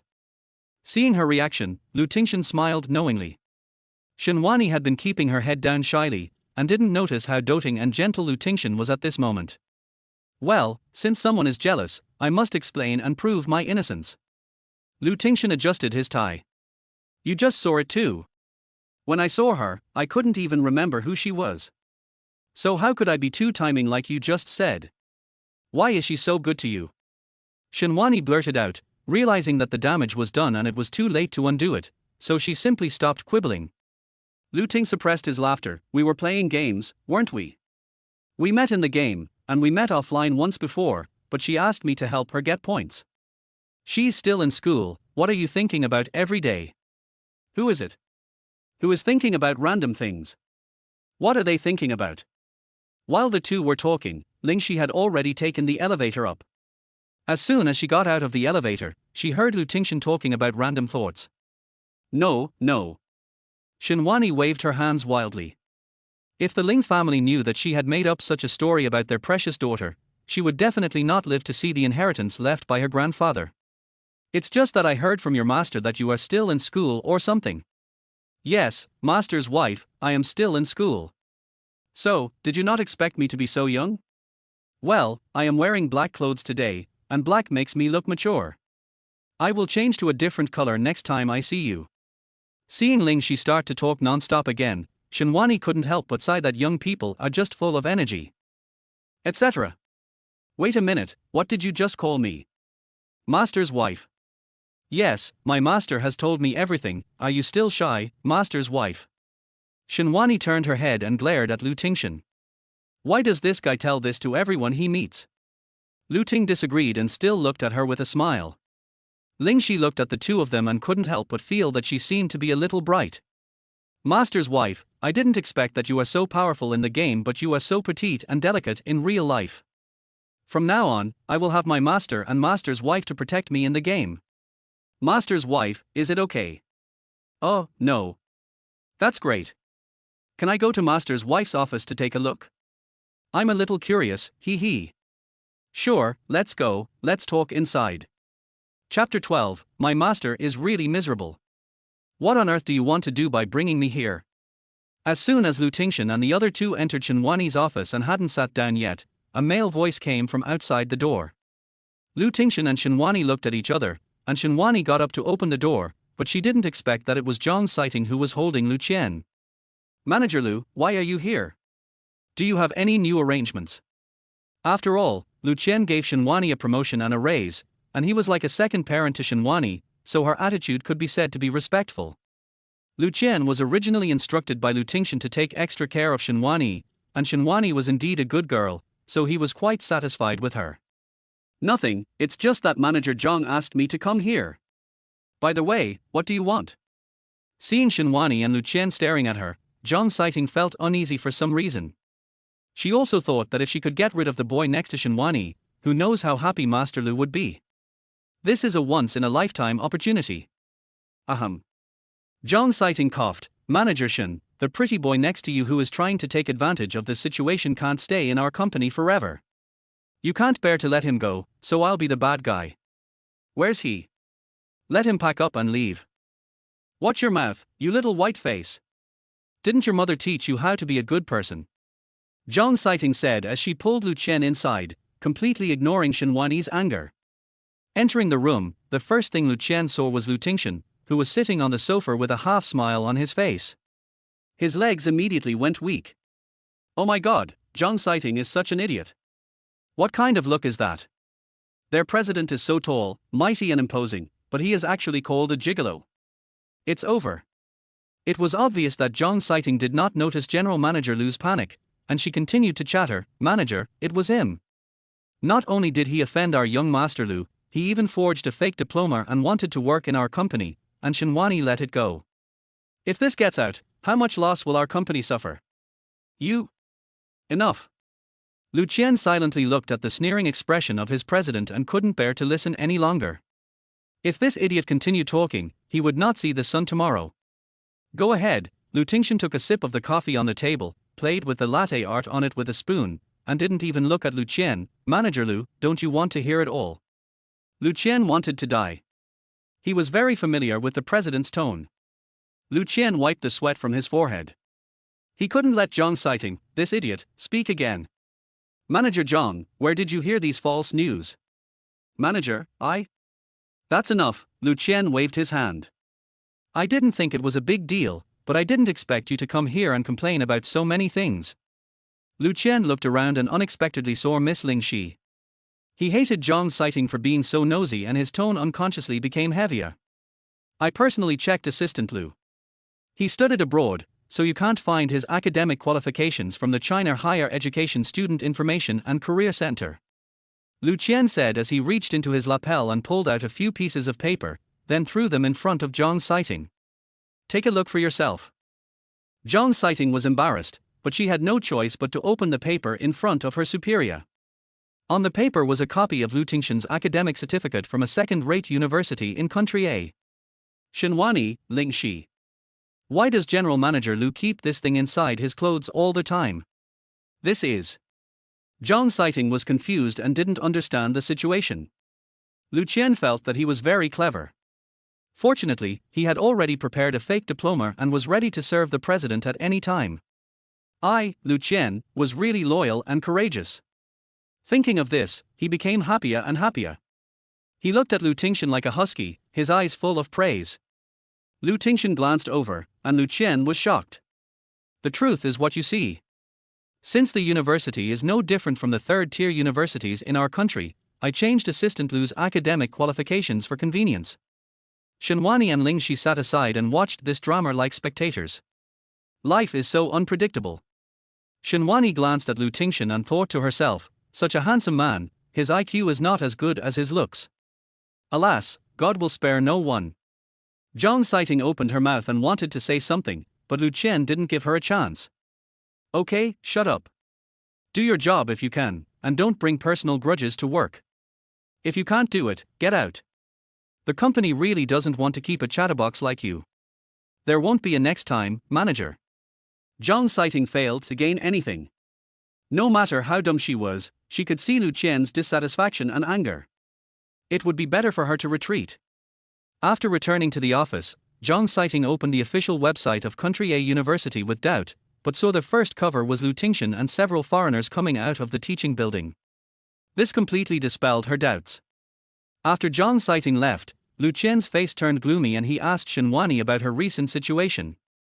Shenwani was at a loss. Was this the weasel paying New Year's greetings to the chicken? Manager Lu, go and do your own thing. We still have a lot of work to do here. Lu Tingshen said impatiently. Shenwani was shocked and thought, this kid. This is the manager. He is usually so careless and talks to everyone like this. What if he loses his hard-earned job? Manager, he didn't mean to speak to you like that. It's okay, it's okay. I'm sorry to bother you. Assistant Lu is a real person. You guys go ahead and do your work. I'll leave first. After the office door closed, Shenwani was stunned. Why do I feel like Manager Lu is afraid of you? That's not true. Lu Tingshen handed Shenwani a cup of coffee. He has never seen a real me before, and he is fascinated by my personality. Do you understand? He. Shenwani took a sip and frowned at the bitterness. Who are you anyway? Your family should be well off, seeing as you are studying abroad. But now you want me to. Shenwani glanced at Ling Shi and changed her words, you want to live with me. Unexpectedly, Lu Tingshen became quiet after hearing those words. His outstanding facial features became particularly outstanding for a moment, and the sadness in his deep pupils seemed to be able to seep out of water, which inadvertently made people's hearts tremble. I used to be an actor, but I was cheated just when I was about to become famous. My family had always been well fed and well clothed, but suddenly we lost a lot of money and were in debt. My father couldn't take my mother away and I was the only one left at home. I really had no other choice and I had never lived a hard life. I thought that this face was the only thing I could rely on, so I found you that day. Shenwani felt really bad to see him like this. After all, he cooked for her every day and was a good person, but it was a bit tragic. Shenwani sat closer to him, it's okay, it will be fine. She reached out and patted Lu Tingshen's shoulder, work hard and make money to bring your parents back home. Ling Shi looked at the two people in front of him in confusion, and subconsciously said, but if the equipment for 3 meals a day is sold, we can buy a set of, Before Shenwani could hear what Ling Shi said, Lu Tingshen rushed to Ling Shi and covered her mouth. What's wrong? What did Ling Shi just say? If she still didn't understand that her master was like this, she would be a fool. It turned out that he was deliberately playing the victim to gain sympathy from his master's wife. I understand. She secretly made an okay gesture to Lu Tingshen, signaling him to put his hand down.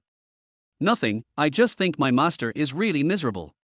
Chapter 13, My wife is not ordinary at all. After seeing Ling Shi off, Shenwani and Lu Tingshen hurried to finish the unfinished work. This morning was really full of misfortunes. Ling Shi also asked us to find time to take her to fight monsters and level up. Where is the time? Shenwani muttered to herself as she looked at the design drawings. Give me the pen.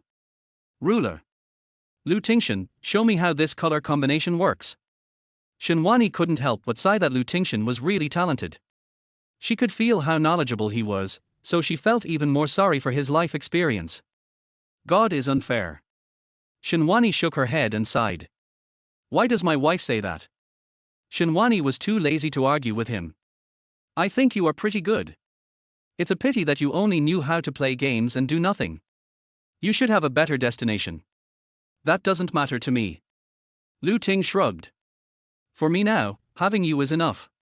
Keep working hard, my dear wife. I'll go to the cafeteria to get you some food.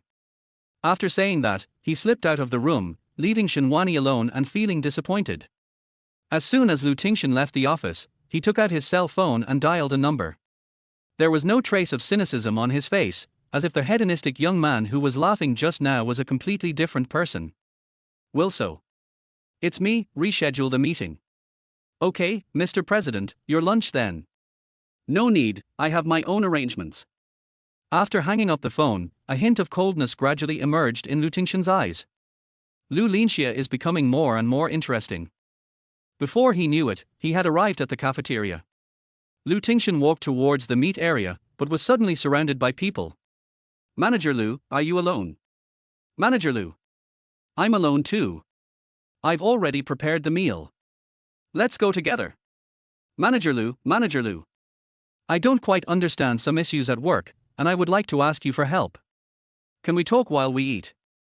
Not long after Lu Tingshen left, Shenhuani finished the drawings, and even modified the waistline to make it more perfect. She waited and waited for Lu Tingshen, but he didn't come. She held her face with both hands and muttered, "What's going on? Why haven't you come back yet?" Shenhuani straightened up suddenly, and suddenly thought of the horrible scene when she was going to have lunch with Lu Tingshen that day. Could it be that? Oh no, oh no, oh no. Shenhuani's guess was absolutely correct. Lu Tingshen was completely unable to move. Seeing more and more people surrounding him, Lu Tingshen raised his right hand with a headache. The diamond ring on his ring finger dazzled people's eyes. "I'm sorry, I'm married. Please make way for me. My wife is waiting for me to buy her food." Lu Tingshen. Before Lu Tingshen finished speaking, he heard a familiar female voice. He was tall and saw Shenhuani trying hard to squeeze into the crowd, and a smile unconsciously appeared in his eyes. "Oh my God," he smiled. "Help, he's so handsome. This man should only exist in heaven." Shenhuani was secretly complaining as she went inside. This guy was so handsome that he was really a magnet for all kinds of people. God knows what kind of life-shortening scene she saw when she first entered the cafeteria. Wanwan. Come and pay the bill. If you come too late, your favorite twice-cooked pork and braised pork will be gone. When she heard Lu Tingshen calling her Wanwan, she felt a chill on her back. Sure enough, Lu Tingshen's words drew the attention of everyone around him to her. Shenhuani glared at Lu Tingshen. "Okay, you're so cruel. Is this Manager Lu's wife? She's too ordinary." Shenhuani walked forward with her head held high, smiling at the sarcastic female colleague. She thought to herself, blame it on Lu Tingshen being too outstanding, doesn't that make her look ordinary? Don't be angry, don't be angry. Well, you'll see. It won't be healed for long. Oh? That's not right. My wife and I will live in harmony and love for the rest of our lives. Lu Ting saw that Shenhuani was having a hard time walking, so he went to meet her, but when he heard these words, he immediately retorted. Shenhuani also heard it, and just as she was about to say something, Lu Ting held her hand tightly. "A lifetime of love, I envy you so much. Also, my wife is not ordinary at all." Listening to Lu Tingshen's words of protection, Shenhuani felt a pang in her heart. It turned out that this was how it felt to be protected. When she was a child in an orphanage, she didn't know what it felt like to be loved. When she grew up, she was deceived by her so-called family. As she was thinking about it, she suddenly clenched Lu Tingshen's hand. Lu Tingshen lowered his head and whispered in her ear, "What's wrong?" Shenhuani shook her head and realized that their posture was very intimate. Just as she was about to move away, the skin of her earlobe touched his thin lips, and her face turned even redder. "You're shy again." "No." Shenhuani really couldn't stand this atmosphere. With so many eyes staring at her, she felt so ashamed. She quickly paid the bill with her card and left with Lu Tingshen. Chapter 14, Idiot. "I won't be able to stay in the company anymore." "Why?" The two found a quiet place, and Lu Tingshen pulled out a chair for Shenhuani and asked. Shenhuani put down her plate and said, "Why? You ask me. Just because of what you did today, showing off your dazzling ring and your disgusting words, I think all the female colleagues in the company want to get rid of me as soon as possible." Lu Tingshen blinked innocently. "Well, they will know it sooner or later anyway." He picked up the chopsticks, picked up a piece of braised pork and put it in Shenhuani's bowl. "Here, your favorite." Okay, let's take it one step at a time and cherish every moment we have." Shenhuani picked up the meat and tasted it. "It's not tasty." "Then you should eat more." Seeing Lu Tingshen pick all the meat for her, she felt deeply touched. Her eyes became red again, and she ate a few mouthfuls of rice to cover up her loss of composure. Lu Tingshen seemed not to notice Shenhuani's reaction. He just picked up some food and asked, "Eh? By the way, why do you, a girl, like to eat meat so much?" Aren't girls generally very concerned about their figure? Instead of the expected raw, Lu Tingshen raised his head and looked at Shenhuani. He found that her eyes were suddenly red. He panicked and quickly got up and sat next to her. What's wrong? Why are you suddenly unhappy? Is the food not to your liking, or are you still angry with me? Shinwani looked at the man in front of her who was gently wiping her tears, and suddenly she felt as if something had sprouted in her heart. She stretched out her hand to block Lu Tingshen's hand. It's okay, I just suddenly remembered that the food was not good when I was in the welfare home. As a child, I always thought that it would be great if I could eat meat every meal in the future. Later, I was taken in by the Shin family. The Shin family was well off, and my childhood wish of eating meat every meal came true, but don't you have me now? Lu Tingshen reached out and touched her head. Don't worry, with me, you can not only eat meat every day, but also feel the taste of love. What nonsense are you talking about? Shinwani burst into laughter. It was really nice to have this guy around. No nonsense, tell me now, what do you like? I'll write it down, Lu Tingshen said as he actually took out a notebook from the front pocket of his suit and pretended to write with a pen. What are you doing? Shinwani was really stunned. Is he serious? Lu Ting looked at her with deep disdain and said, remember your preferences. Tell me. Are you serious? Do you think I'm kidding? Come on, colors. Okay then, blue. What kind of car do you like? For now, I prefer Mini. Blue Mini. Personally, I think it's better to keep the car low-key, so black is okay. Flower. What? What kind of flowers do you like? Idiot. Oh, Lily. What do you like to eat? All right. Lu Tingshen put down his pen as if he had accomplished his task, and looked at his notebook filled with notes. Then I have to get up early tomorrow morning to buy groceries for my Wanwan's lunch box. Watch your words. What do you mean by your Wanwan? Shinwani waved her fist at Lu Tingshen. We are in a contractual marriage, don't forget that. Lu Tingshen clenched her fist without caring at all, and said with a smile, anyway, you can't get away if you stick to me. Why don't you consider it? Look, I look like what you like, I can cook for you, I'm gentle, considerate and loyal, and I don't ask for a dowry from you. Now, I've even applied for a job for you. Look at my heart, it's really a testimony to the world. Shinwani seemed to be disgusted and pulled her hand back quickly, but her ears were red. You keep eating. I have to go back to prepare for the afternoon meeting. That's right, I'll go with you. When Shinwani and Lu Tingshen arrived, most people were already waiting inside. Seeing this, Shinwani quickly took the materials and sat down, signaling Lu Tingshen with her eyes to sit down quickly. Lu Ting made an okay gesture to Shinwani, indicating that he understood, and then found a seat opposite Shinwani and sat down. Everyone is here, so let's get started. Today's meeting is mainly to release the company's plan for the next quarter. Lu Qian arrived late and walked to the center of the conference table. Seeing Lu Tingshen's legs weakening, he said more seriously, let's start with the design department. Shinwani saw Lu Qian pointed at her, nodded slightly at him, stood up and began her explanation. Lu Ting saw that Shinwani's words were well reasoned, and a hint of satisfaction appeared in his charming peach blossom eyes. He calmly opened his notebook and switched the screen to hold a high-level meeting. Lu Tingshen's face is attractive and his aura is strong enough. His every move exudes the aura of a king. He always attracts people's attention and becomes the focus. Assistant Lu looks so handsome when he's working seriously. It turns out that serious men are the most handsome. But what is he doing? Why is Manager Shin talking so much? He has been typing the whole time. Suddenly there was a rustling sound from the audience. Shinwani's gaze moved from the presentation screen to the audience, and almost instantly she saw the managers of the planning department and the finance department staring at Lu Tingshen with eager eyes. This man is really a magnet for all kinds of people. I can never have a moment of peace. But she had already stopped, so why was Lu Tingshen still typing? He tiptoed around and walked to Lu Tingshen's side. He took a closer look and saw a familiar game interface on the computer screen. Lu Tingshen. Lu Tingshen turned his head mechanically as if frightened, and was greeted with a violent slap. Ouch! It hurts.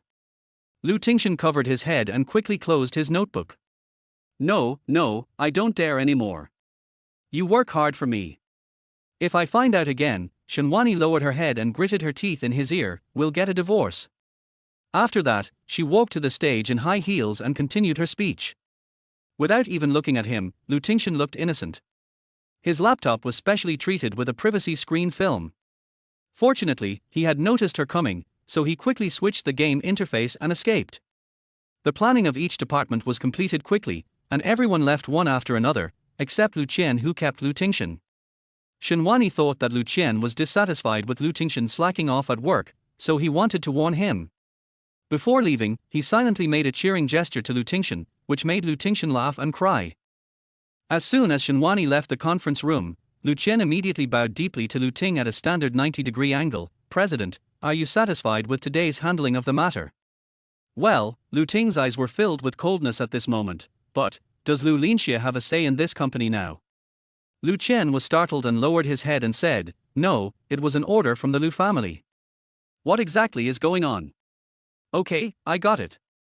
Lu Tingshen waved his hand. "Tell me again about the plan for today's meeting." This. Lu Qian felt that this job was too difficult. Was there something that didn't meet the president's expectations? Is there something wrong? Lu Tingshen raised his eyes and looked at him. "I say, repeat the plan." "Yes." Chapter 15. Is Lu Tingshen actually the CEO? When Shenwani finished reading the design drawings, it was already 10 minutes past the end of the workday. Lu Tingshen hadn't returned to the office yet, and he didn't know how General Manager Lu would scold him. "After packing my bag, I got on the elevator." Well, it's good to give him a lecture. Let him know that society is dangerous. This way he will work harder. Let's give him a call. Shenwani took out her cell phone and clicked on Little Lucy Who Eats Free Rice. The call was connected as soon as she dialed. "Hey, where are you now? Should I wait for you after get off work or should I go home first?" When he heard her say the word, "go home," there was a hint of warmth in Lu Tingshen's dark eyes. Looking at the woman who was chattering on the phone not far from him outside the car window, Lu Tingshen suddenly felt that this kind of life seemed not bad. "Me. I'm at your 4 o'clock position, in a black Mini." As expected, seeing Shenwani's eyes wide open, watching her jogging all the way over, Lu Ting smiled deeply. This woman is really too interesting. Seeing that she was coming over, he quickly got out of the car and opened the door for her. "Where did you get the Mini?" After Shenwani got on the passenger seat, Lu Tingshen turned back, fastened his seat belt, started the car, and said casually, "It's a gift from a friend." "Friend?" Shenwani raised her eyebrows. "Male or female? I find that you are getting more and more jealous." Lu Ting smiled deeply. "We are very pure female friends." TSK tilde. Shenwani turned her head and looked out the window. "What's so great about that? I'll buy one when I get my salary." Lu Tingshen looked at her little movements as she unconsciously got used to his presence, and his heart softened. He was afraid that she would continue to think too much, so he quickly changed the subject. "What are you going to do with the Shen family's inheritance?" It would have been fine if it hadn't been mentioned, but as soon as it was mentioned, Shenwani's face immediately became filled with worry. "Alas, I don't know. I am not a member of the Shen family by blood, so I can't take the money. But I don't want Shenanchi and her daughter to succeed. I'm really conflicted. Do you think I should take it?" Lu Tingshen held the steering wheel with one hand and patted Shenwani's head with the other. "I don't care. It's up to you to choose. For me, as long as you are happy, I don't care about anything else." TSK, Shenwani pouted and laughed. "Xiao Luzi, I don't think you are actually some rich young man, CEO or something like that, and then you concealed your identity and approached me." Lu Tingshen's heart skipped a beat, but he remained calm and laughed twice. "Why do you have such a weird idea? Look, if you were really poor, you would definitely instigate me to get the money, and then if you followed me, you would be able to live a luxurious life every day, right? What are you talking about? Am I the kind of person who gets blinded by money?" Lu Ting breathed a sigh of relief, thinking that she had discovered something. "I believe in your ability to work, and I believe that you can support both of us with just your hard-working hands and smart brain. This is trust, understand? Trust." As Lu Tingshen was speaking, he suddenly seemed to remember something and picked up his phone and pressed a few buttons. "What did you do?" Shenwani asked. "You've been tired all day. Fill the smart bathtub in the apartment with water on time. When you get home, you can take a hot bath." Shenwani was delighted to hear this, and after responding, she did not say anything else. However, she became more determined. She must get the money that belongs to her, and then donate the money to the welfare home, and completely draw a line between herself and the Shen family, a place that eats people without leaving any bones.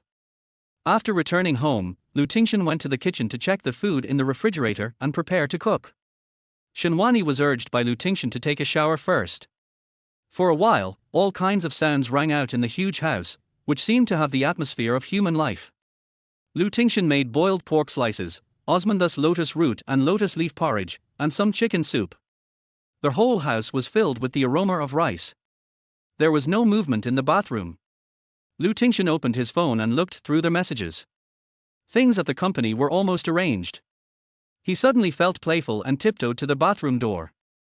Tingshen could hear some subtle noises outside the door. He thought that Shenhuani must have finished washing and was wiping her body. Tingshen raised his eyebrows and said softly, "Wanwan, are you done washing?" Tingshen can be said to be a true favorite of God. He has a pair of deep and attractive peach blossom eyes, a high nose bridge, and thin lips. His voice is full of magnetism. He is extremely sexy when he speaks on weekdays, not to mention that he deliberately lowers his voice. With his outstanding height and perfect figure, he is no worse than the young handsome men in the entertainment industry. If he is in the entertainment industry, he is even one of the best. If such a man intends to seduce someone, it can be said that he will never fail. When Shenhuani heard Tingshen's words, she could tell that the voice was outside the door. Tingshen's handsome face suddenly popped up in her mind, and Shenhuani's face turned red. She quickly wrapped the bath towel around her, wrapped her hair, and stammered, "What's wrong?" Tingshen didn't answer her directly. "Can I go in for a moment?" Shenhuani was shocked. What the hell is going on? When did we become so familiar with each other? As she was thinking, she saw the door handle move slightly, and then she remembered that the outer door was not locked. Oh no! Shenhuani strode forward, but it was too late. Tingshen had already pushed the door open and walked in, and Shenhuani, out of inertia, fell uncontrollably into Tingshen's arms. "What are you doing?" Tingshen lifted Shenhuani up from his arms, looked at her blushing face, and joked, "You throw yourself into my arms every day. Can't help yourself." Tingshen's voice was incredibly sexy. Shenhuani was stunned for a moment, knowing that her heart was about to jump out. Shenhuani had just finished a shower, and the fragrance of shower gel was all over her body. Her skin was originally white, and with her blushing face, her small face looked like a fresh peach, making people want to take a bite. Tingshen approached her as if possessed by a ghost, and Shenhuani closed her eyes tremblingly.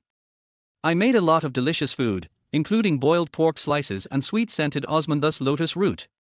Which one do you want to eat?" Chapter 16, Good Husband and Good Father.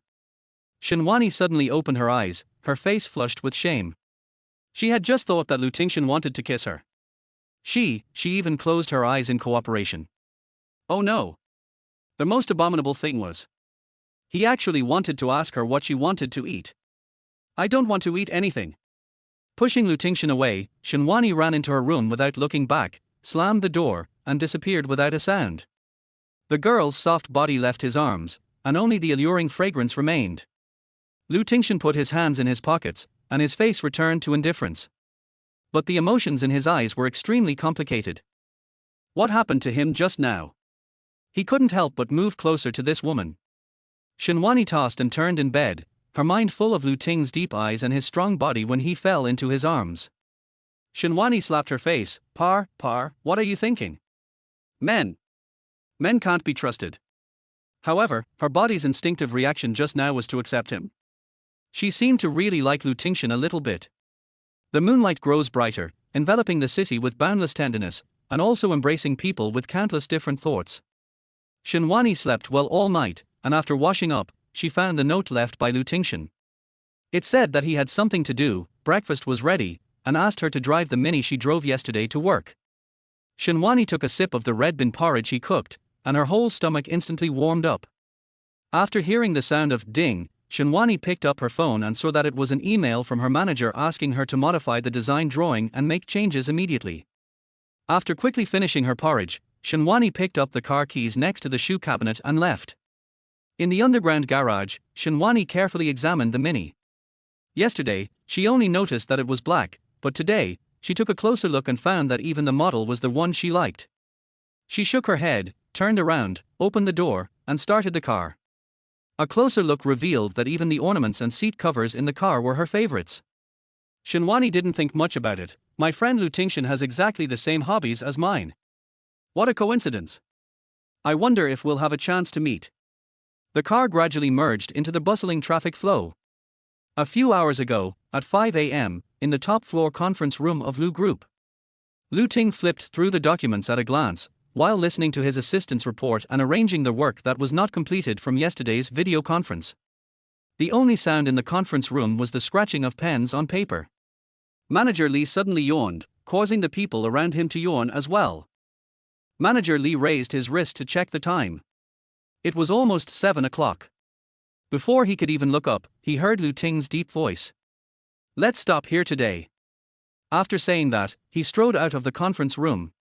As Lu Tingshen left, the employees also began to pack up their documents. What happened to the president these days? The time is wrong. Right. You think so too? It's been half a month and there hasn't been a meeting on time. Forget it.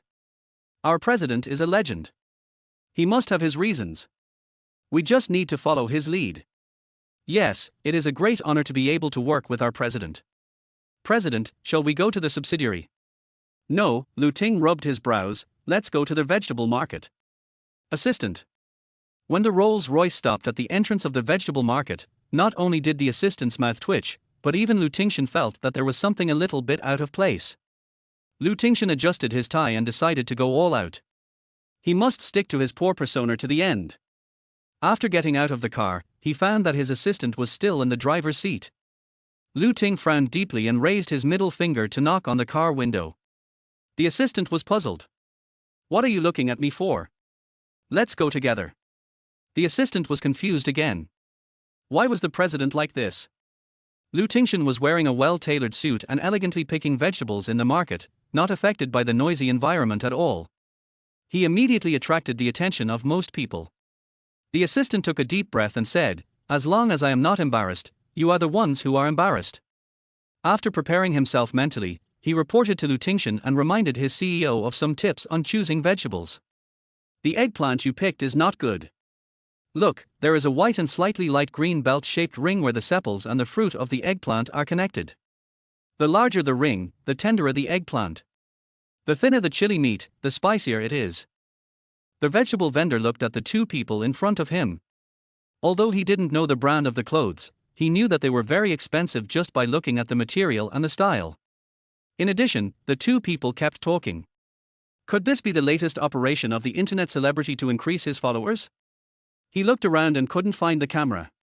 Scratching his head, he thought, oh, never mind, they are so eye-catching, if they are recorded in the video, they will definitely become popular.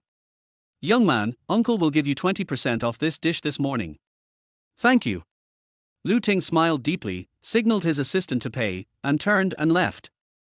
After paying the bill and picking up the dishes, the assistant chased after Lu Tingshen. Oh my god. I'm so lucky to see the CEO being so approachable. Did you hear what I just said? Lu Ting frowned deeply and looked at the assistant in front of him with an anti-smile on her face. The assistant's face froze. I told you to invite bids for a convenient vegetable store to be built near my apartment building when you return. Okay, no problem. Okay. Let's go to the subsidiary and stop on the next street. Boss, we're here. Lu Ting took a deep look at the fresh vegetables on the passenger seat and said, go back to the apartment and put these vegetables in the refrigerator. If you have any questions about the follow-up work arranged this morning, send me an email. After giving the instructions, Lu Tingshen carried the lunchbox he had prepared for Shinwani and walked towards the subsidiary company. The assistant looked at this good husband and father and just wanted to say that his CEO would be in trouble sooner or later.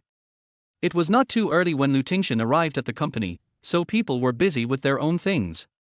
When the receptionist saw Lu Tingshen coming, she quickly took the small mirror on the table to fix her bangs, raised her 100% ladylike smile and greeted Assistant Lu, but Assistant Lu happily carried the lunchbox to take the elevator.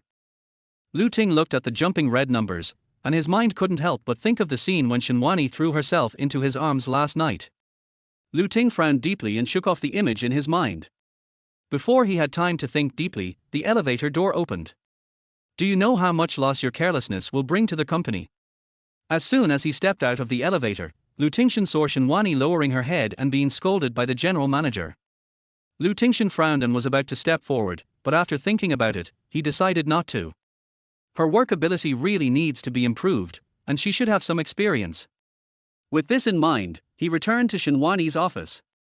After putting down his lunchbox, he ground some coffee beans and brewed some coffee, waiting for Shenhuani to come back and coax her. Chapter 17, Good Husband and Good Father. President, shall we go to the subsidiary? No, Lu Ting rubbed his brows, let's go to the vegetable market. Assistant. Isn't it a bad idea to drive this kind of car to the vegetable market? President, please think twice. When the Rolls-Royce stopped at the entrance of the vegetable market, not only did the assistant's mouth twitch, but even Lu Tingshen felt that there was something a little bit out of place. Lu Tingshen adjusted his tie. He really tried his best to prevent Shenhuani from having any evidence to doubt him.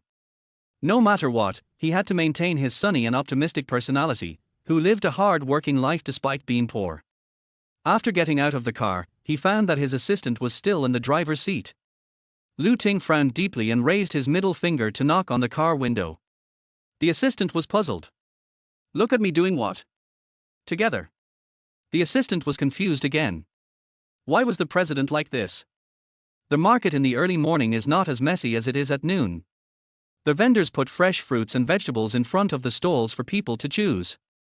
The fresh fragrance of fruits and vegetables fills the market, and combined with the fresh air in the morning, it is really refreshing.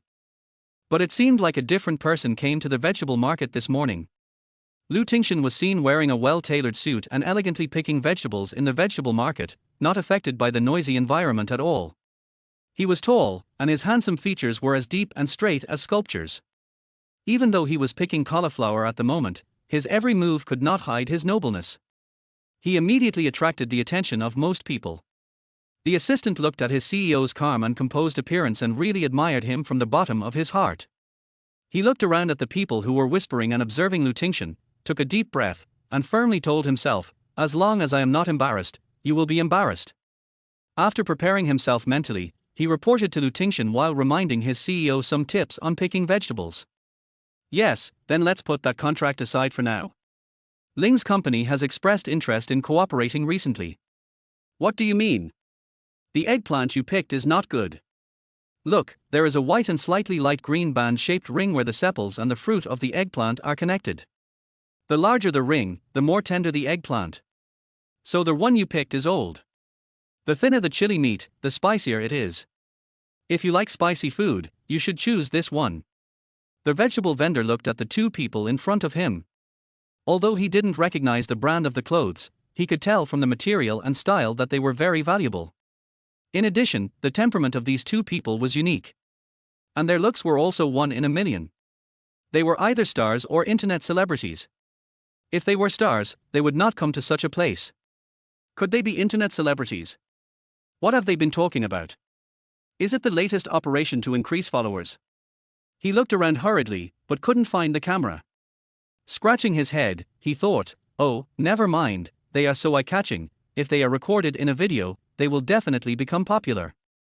Then we won't have to worry about not being able to sell vegetables.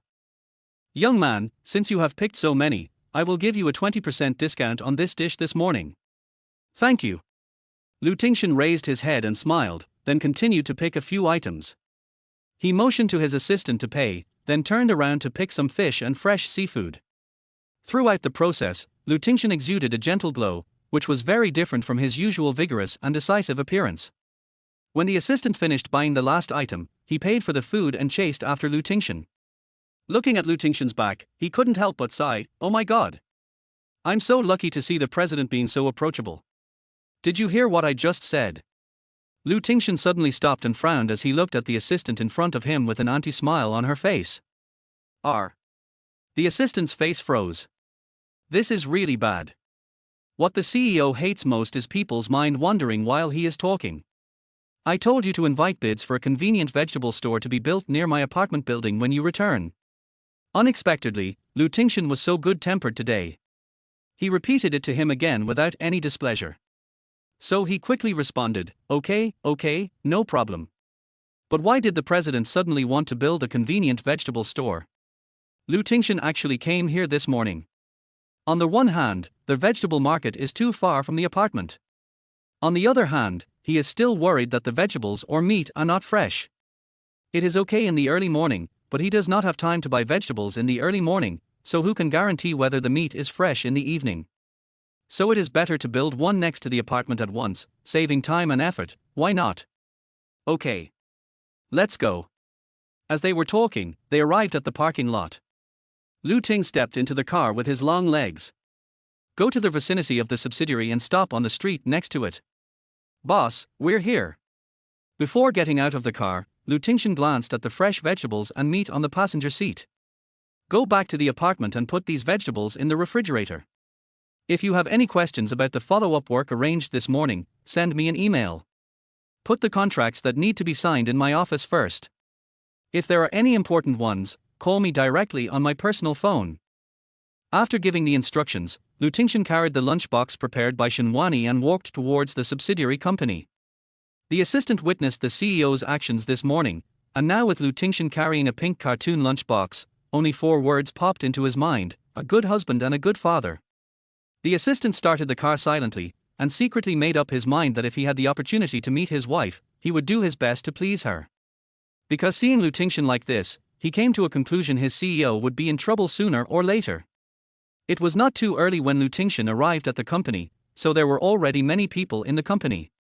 Everyone was busy with their own things. The receptionist had just finished putting on makeup, and when she saw Lu Tingshen coming, she was still busy picking up the small mirror on the table to fix her bangs. She raised her head with a 100% ladylike smile and prepared to greet Assistant Lu, but she saw Assistant Lu happily carrying his lunchbox to take the elevator.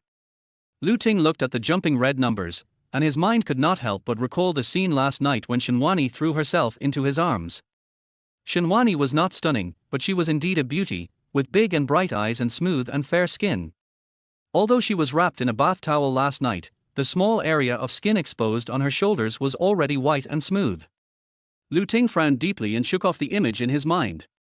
Before he had time to think deeply, the elevator door opened. Do you know how much loss your carelessness will bring to the company? As soon as he stepped out of the elevator, Lu Tingshen saw Shenhuani lowering her head and being scolded by the general manager. Lu Tingshen frowned and was about to step forward, but after thinking about it, he decided not to. Her work ability really needs to be improved, and she should have some experience. With this in mind, he returned to Shenhuani's office. After putting down his lunchbox, he ground some coffee beans and brewed some coffee, waiting for Shenhuani to come back and coax her. Chapter 18, Wan Ruo's Dream. As soon as Shenhuani entered the office, she smelled a strong aroma of coffee. When Lu Tingshen saw her coming back, he quickly handed her the coffee. After Shenhuani closed the door, she sat down on the chair, took a sip of the coffee, and began to complain to Lu Tingshen. In today's world, it's really hard to work so hard every day and still get no thanks. Just this design plan, you know. I checked and reviewed it many times, but I didn't expect the manager was still not satisfied. He even scolded me in public.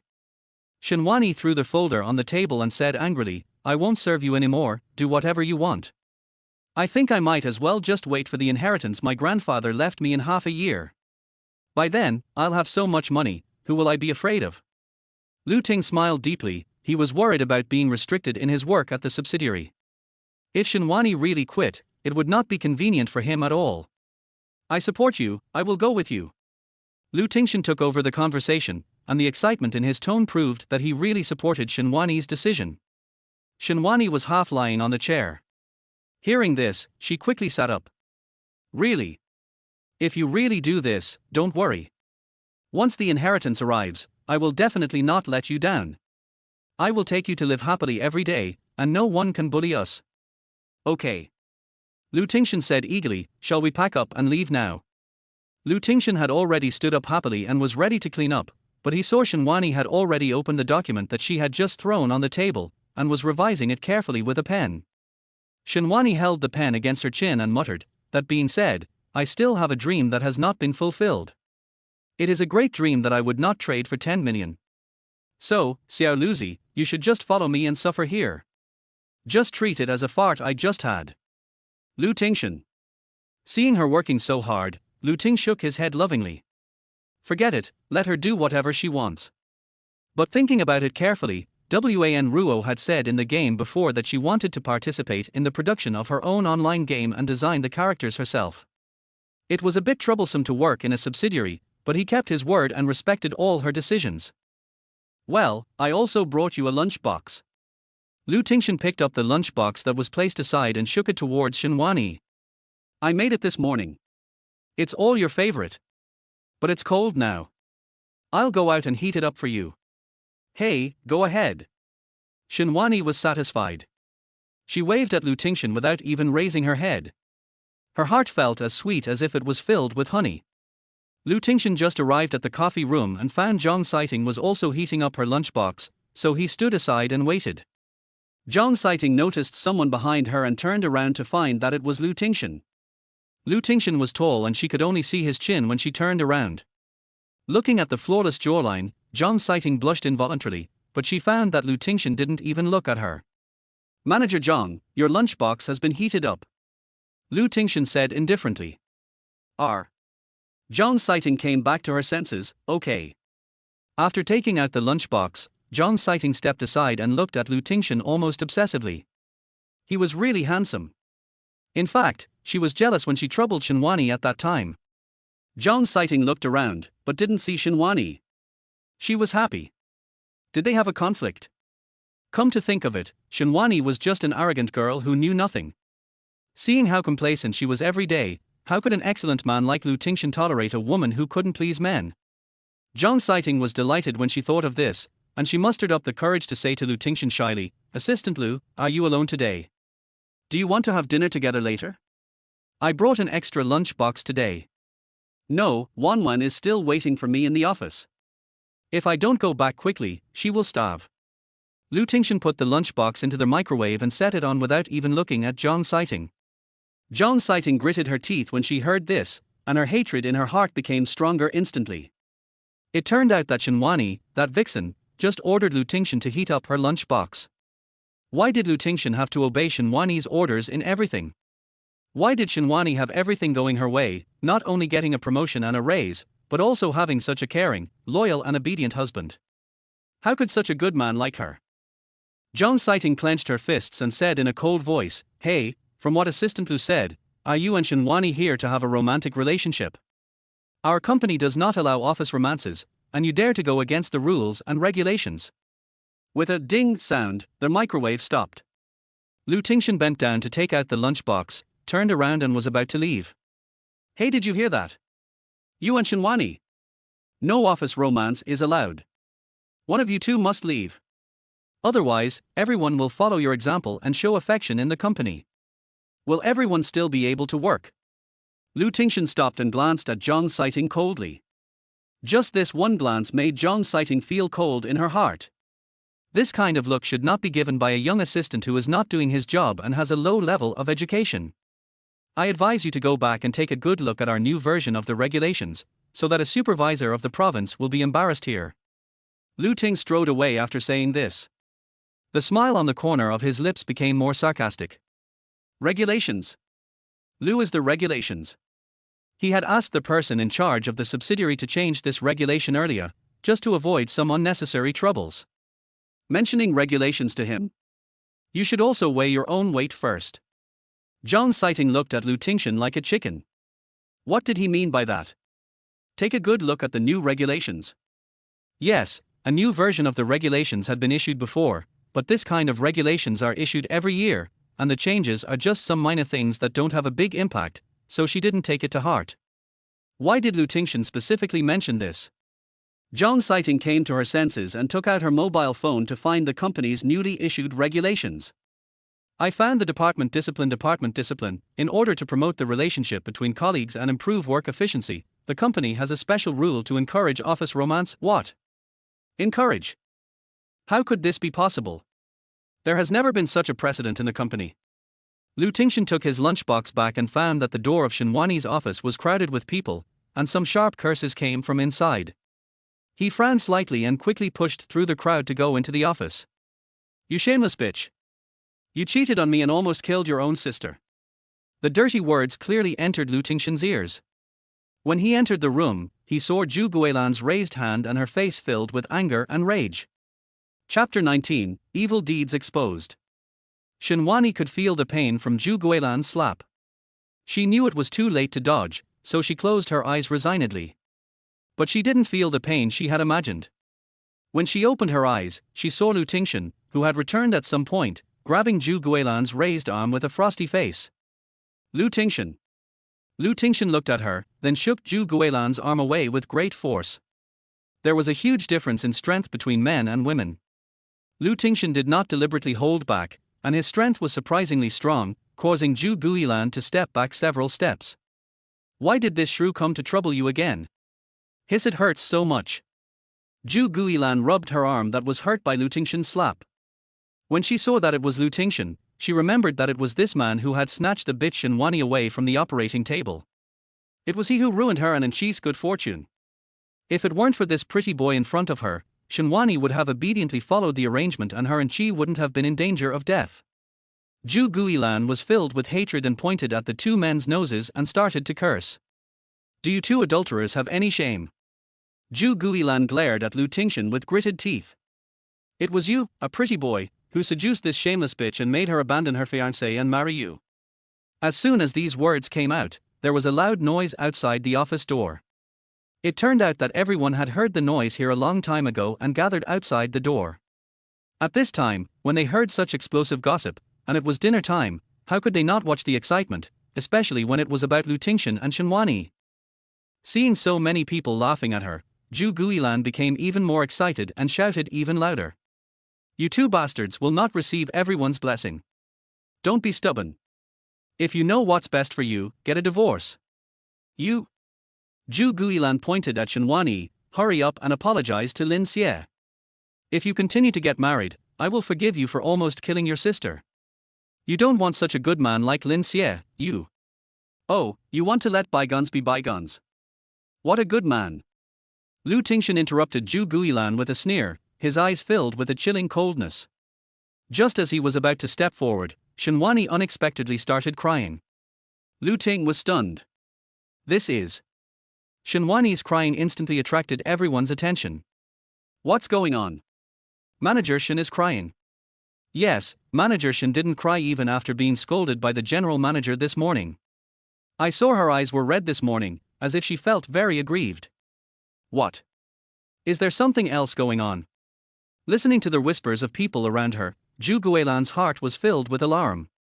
Just as she was about to speak, Shinwani's voice resounded throughout the office. A good man. A good man who tricked me into lying on the hospital bed and having sex with my sister.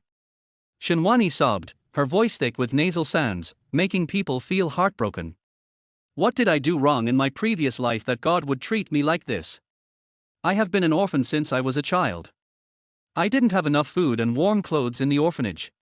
When I grew up, I was finally taken away by my adoptive family. I didn't expect that they would come for my heart. You forged my medical records and said that I had a terminal illness and needed surgery on me, but in fact you wanted to use the surgery to replace my heart with my so-called sister. The reason why you got me engaged was to make it easier for my fiancé and my sister to have a secret affair. They slept next to my bed the night I was about to have surgery, and I discovered this huge conspiracy. That's how I escaped, and my adoptive mother even ran to the company and threatened to kill me. Lu Ting listened to these words carefully. Although they were true, he couldn't help but smile when he saw Shinwani acting so pitiful. Shinwani was still talking. I originally thought that this life would just pass by like this, and I thought that death would be fine, anyway, it was meaningless. But God let me meet Lu Tingshen, he cherishes me and loves me, and really makes me feel loved. To me, such a precious relationship is called a bastard by you. I really can't live without him. Mother, please let us go, don't let us get divorced. Lu Ting listened carefully to Shinwani's tearful accusation. When he heard her say that she couldn't live without him, he actually felt a little happy. Is there such a thing? Is this woman still a human being? Oh my God, Manager Shin is so miserable. How can a girl withstand such a blow? How pitiful. Assistant Lu and Manager Shin are friends in times of trouble. That's right, why is this bitch making trouble in our company? Why don't you get out now? Where's the security? Come over and chase us away. Zhu Guilan listened to the people whose positions were changed in an instant, and she felt angry and anxious. She didn't expect Shinwani to be so smart and used this method to expose her. She pointed at Shinwani with a red face and couldn't say anything. That's right, Shinwani knew it very well. If Lu Tingshen had made a move just now, it would be Zhu Guilan who would be the one playing the victim. The spectators never cared about the truth.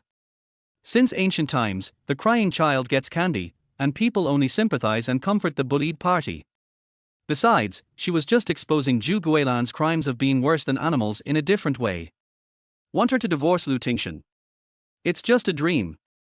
In the past, Shinwani was reluctant to divorce just because she didn't want Shinanchi and her daughter's conspiracy to succeed. But now, what she just said was not a lie. She can't live without Lu Tingshen. Shinwani walked to Lu Tingshen crying, buried her head in his arms, and choked up, Shin, I will never divorce you in this life. Oh my god, a modern version of Liang Shanbo and Zhu Yingtai. Wow, this really is a fairy tale love. A talented man and a beautiful woman, a match made in heaven. Luckily, I've always been rooting for this couple. Where's the security? Come and get this bitch away. Lu Tingshen was so mesmerized by Shinwani's arshin that he subconsciously reached out and held Shinwani in his arms. The surrounding employees became more and more indignant and shouted to call the security guard over. Zhu Guilan was dragged out by the security guards before she could react while listening to the nonsense, cursing as she walked away.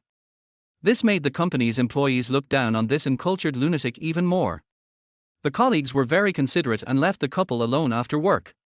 Lu Tingshen hugged Shinwani and sat down together. He opened the lunch box for her. The smell of rice instantly whetted Shinwani's appetite. These are all your favorite foods. Lu Ting touched Shinwani's head lovingly. This time Shinwani didn't avoid or blush, but chewed her food and solemnly promised Lu Tingshen that she would work hard and treat him well in the future. Lu Tingshen looked at the woman in his arms, and thought it was time to plan to help her bring down the Shin family.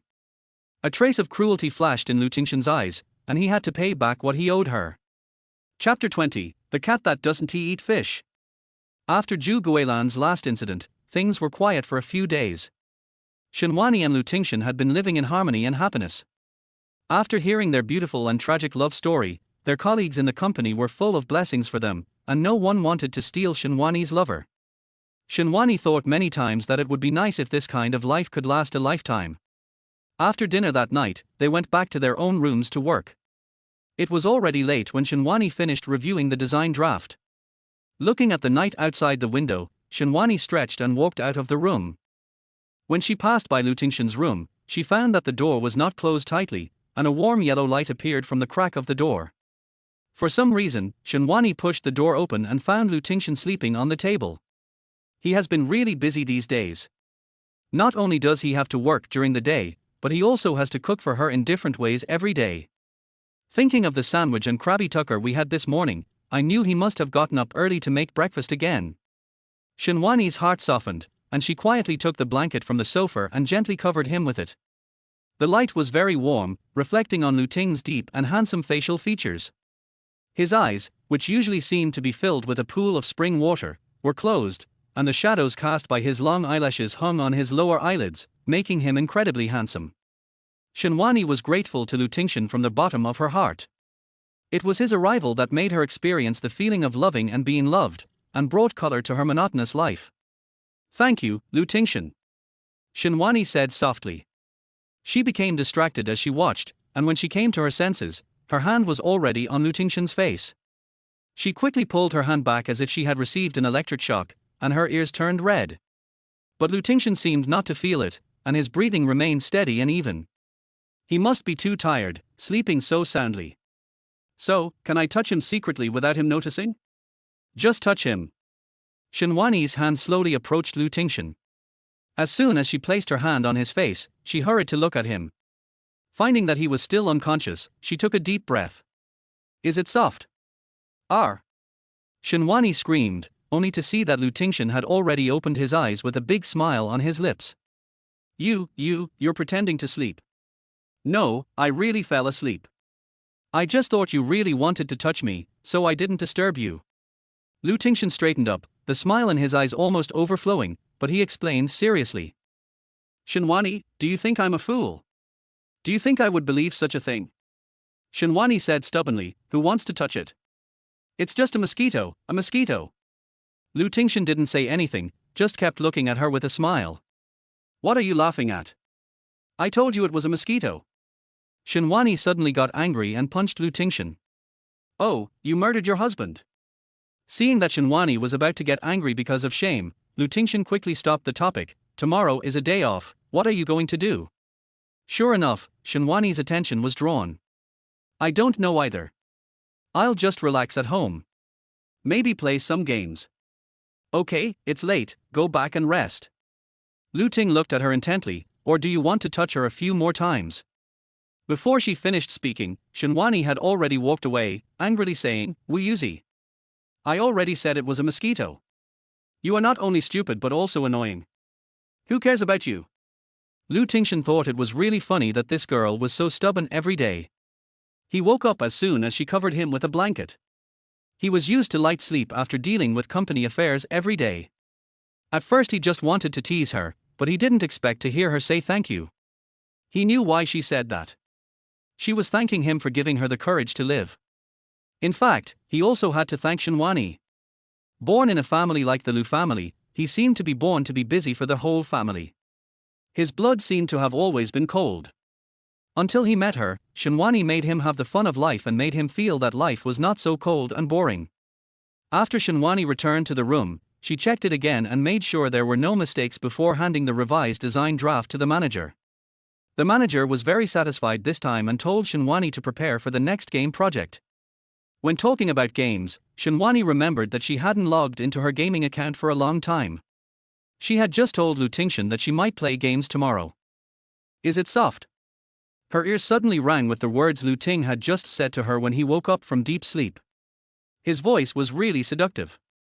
Shinwani shook her head, arrogant. Not soft at all. Although it was late, she still opened the game interface and logged into her account. As soon as she logged in, a message box flashed. Shinwani clicked it and found that it was a team invitation from her game partner. The cat who doesn't eat fish, Wanruor, the new dungeon of the game is open for public testing recently. You can get a lot of equipment by killing monsters and clearing dungeons, which is just right for selling. What do you think? Are you interested in joining forces with me? Shinwani had been very worried about her lack of money recently, so she immediately accepted his invitation. No problem. Speaking of this cat that doesn't eat fish, it is well known in the whole server that he is a man using a female character and has very good technical skills. Shinwani had teamed up with him before, and he was a good guy, so they could be considered old teammates. Shinwani was not interested in this guy, but was mainly interested in his skills. After solving the livelihood issues of the recent days, Shinwani yawned, looked at the time and saw that it was already 1 a.m., so she simply turned off the computer and climbed into bed. Shinwani looked at the ceiling, her eyes sparkling like stars. She did suffer a lot when she was a child, but she has always been strong. She also felt like a tough grass, not afraid of wind and rain. But she is different now, she seems to have become hypocritical and dependent. Is it because of Lu Tingshen? Thinking back to her first meeting with him, it was just because she was eager to get rid of the Shin family's conspiracy that she sent a marriage invitation in the game, and then their fate began. Shinwani covered herself with the quilt and laughed softly. Lu Tingshen, Lu Tingshen. As expected, when God closes a door, he will open a window for you. But God was really kind to her and opened a French window for her. How lucky she was to meet Lu Tingshen. In fact, she knew how popular Lu Tingshen was. She knew that everyone in the company wanted to steal her because everyone thought she was not worthy of Lu Tingshen. She also felt that she was not worthy of him.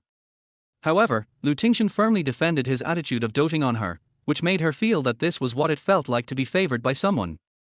If this is your gift to me, please, God, keep him by my side forever. The girl's earnest pleas spread and faded in the darkness. The leaves outside the window swayed in the wind, as if nodding and shaking their heads. Chapter 21, Lucky. When Shinwani woke up in the morning, she could already hear the sound of cutting vegetables outside. Her stomach growled twice, and she quickly got up to wash up and put on a light blue dress, which made her skin look even whiter. She couldn't hide the smile on her face, which made her face look even more beautiful. When Shinwani came out, she saw Lu Tingshen frying eggs. Today he wore a white casual t-shirt and a black short jersey, looking clean and fresh, with a youthful vibe. His hair was not meticulously styled as usual, but slightly dampened and left alone. Even with the simplest combination on him, it seemed as if he had added points to the clothes. Alas, Tingshen is truly God's favorite. Good morning. Shinwani walked into the kitchen. You seem to be in a good mood today, little mosquito. Ting could hear her happiness and joked. I'll be mad if you mention it again. Okay. Tingshen stopped when he saw that things were going well. I won't say any more. Then tell me why you're in such a good mood. Shinwani stood by the kitchen counter, skillfully helping Tingshen heat up the milk. I'm telling you this reluctantly. Remember last night when I told you that I might play games all day? I never thought that my words would come true. Last night someone invited me to team up with them to play a dungeon. Playing a dungeon will give me equipment, and I was thinking that I could sell it for money. The most important thing is that I want to meet Changan, the best in our server today. You know Changan, right? He's the cool guy. He hasn't been online for a long time, and I want to try to see if I can bump into him today. If I can convince him to take us with him, we'll be invincible. Tingshen was upset when he heard that. Is this why you were so happy this morning? I am your husband. Why didn't you ask others for help instead of me? I am the boss of District 7 after all, okay? Hey, aren't you just trying to quit your internet addiction? I can't drag you into this fire pit again. Shinwani didn't care at all about what Tingshen called her just now. Even so, Ting was still dissatisfied and was about to refute, but... Wait a minute. Changan? Isn't Changan my smurf? Yes. Changan is my smurf. Ting thought deeply. No wonder this ID sounded so familiar. Ever since he hooked up with Shinwani using his main account, he rarely logged into his smurf account. In that case, okay then. Shinwani looked at Tingshen in disbelief, her eyes full of admiration. She had thought that given Tingshen's previous obsession with games, she would have to deal with him for a while, but she never expected that he would give in like this. Shinwani repeatedly felt that Tingshen had really grown a lot more sensible now. I am really relieved. Tingshen. Is it really that serious? Tingshen couldn't help but doubt himself, whether he had acted too much in the online Game Boy before. Ting's fried eggs were just right, and the bacon was also delicious. Shinwani spread a large piece of strawberry jam on the bread, sighing at the comfort of life. Why eat so much sweets so early in the morning? Tingshen couldn't help asking as he looked at the whole piece of bread covered with sweets. He doesn't like sweets, and too much sugar in the body will cause various unwanted diseases, so he thinks Shinwani's sweet tooth is not good for her health. Some girls just like sweet food, okay. Shinwani took a big bite. Besides, I don't eat it every day.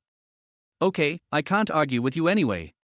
Shinwani took another bite, made a face at Tingshen, and started eating the bacon happily again. Tingshen looked at her series of childish behaviors helplessly. Never mind, let her do whatever she wants. After breakfast, Tingshen consciously put the dishes into the dishwasher, and Shinwani went back to the room first. Today, both of them were on vacation and didn't have to go to their company. Tingshen returned to his room and logged into Changan's account. Sure enough, Shinwani was online and sent him a private message to form a team together. Wan Ruo, Boss Changan, I have an unwelcome request. I just want to ask if you can team up with me to play the dungeon? Don't worry, my skills are not bad, I won't hold you back. Tingshen could imagine Shinwani's expectant expression, so he replied, okay, and immediately heard cheers and footsteps coming from Shinwani's room. Ting curled his lips and just put down his notebook when the door of the room was pushed open. Tingshen. Shinwani yelled and ran over, I'm going to be rich. The boss agreed. Oh. I've already seen piles of equipment and lots of money. Tingshen pretended to be surprised and asked, he's online today. How did you convince him? So smoothly. Yeah. You didn't expect that, did you? I didn't expect it to be so smooth. Shinwani was so happy that she pulled Tingshen out of the room without saying anything. She put the disc on the living room and said, I'm so happy. Let's dance to calm down. Ting raised his eyebrows, can you dance? Don't underestimate me, okay? Shinwani snorted. I'm from the Shin family too, so waltz is no problem for me. I also want to ask you something, can you dance? Hearing this, Tingshen extended his hand like a gentleman, I used to be in the entertainment industry, so this little thing is not difficult for me. But since Miss Shen has invited me, I will respectfully obey. The living room was large, and Lu Tingshen's palms were also large. His hands tightly grasped Shenwani's waist, and the two danced in perfect harmony, their bodies close to each other. The temperature in the room gradually rose. Lu Tingshen, Shenwani spoke softly, looking at Lu Tingshen with her bright eyes. Lu Tingshen was momentarily distracted by such a look and replied in a low voice, "I'm here." These two words were so magical that Shenwani's heart softened in an instant and all the words in her mind came out at once. "You know what? I think you are my lucky god. Since I met you, everything has gone smoothly for me, both in my career and in my life. Of course, there is also love." Shenwani suddenly became like a little bird, and Lu Tingshen was also disturbed. He suddenly stopped, and Shenwani was caught off guard and fell into his arms. Her hands were on Lu Ting's strong chest, and her heart was beating uncontrollably. Lu Ting looked at her with deep and scorching eyes, as if all the light in the world was concentrated in these eyes, enchanting everyone. Then, she heard his gentle and pleasant voice. "No, meeting you is my greatest luck. Everything is gentle and the scenery is picturesque. The breeze blows the water in the pond, and I don't know who has disturbed the water in the pond." Chapter 22, Chu Qingli. Shenwani had no memory of what dance they danced yesterday. She was so happy yesterday that she only remembered that the two of them were getting more and more ambiguous, and it seemed that their feelings were also heating up. Since Lu Tingshen got up early every day to prepare breakfast, Shenwani still remembered how tired Lu Tingshen was that night. So the next morning, Shenwani got up early to make breakfast.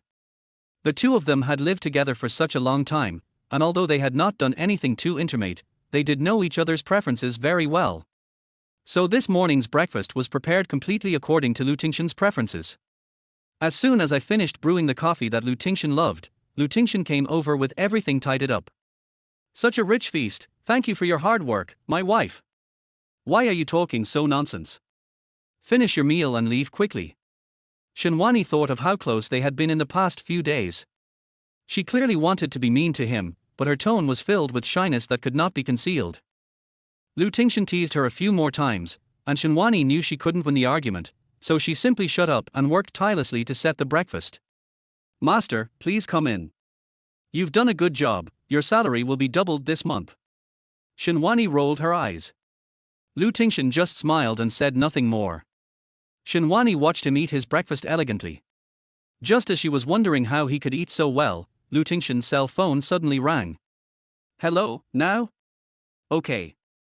After Lu Tingshen hung up the phone, Shenwani came up and asked curiously, "Who is it?" "A brother of mine ran into some trouble and asked me to come over to help." Lu Ting replied deeply. Now? Then eat something quickly and go after you finish eating." Lu Tingshen stood up and touched her head. "No need, I'm full. You can play online games at home. I'll leave first."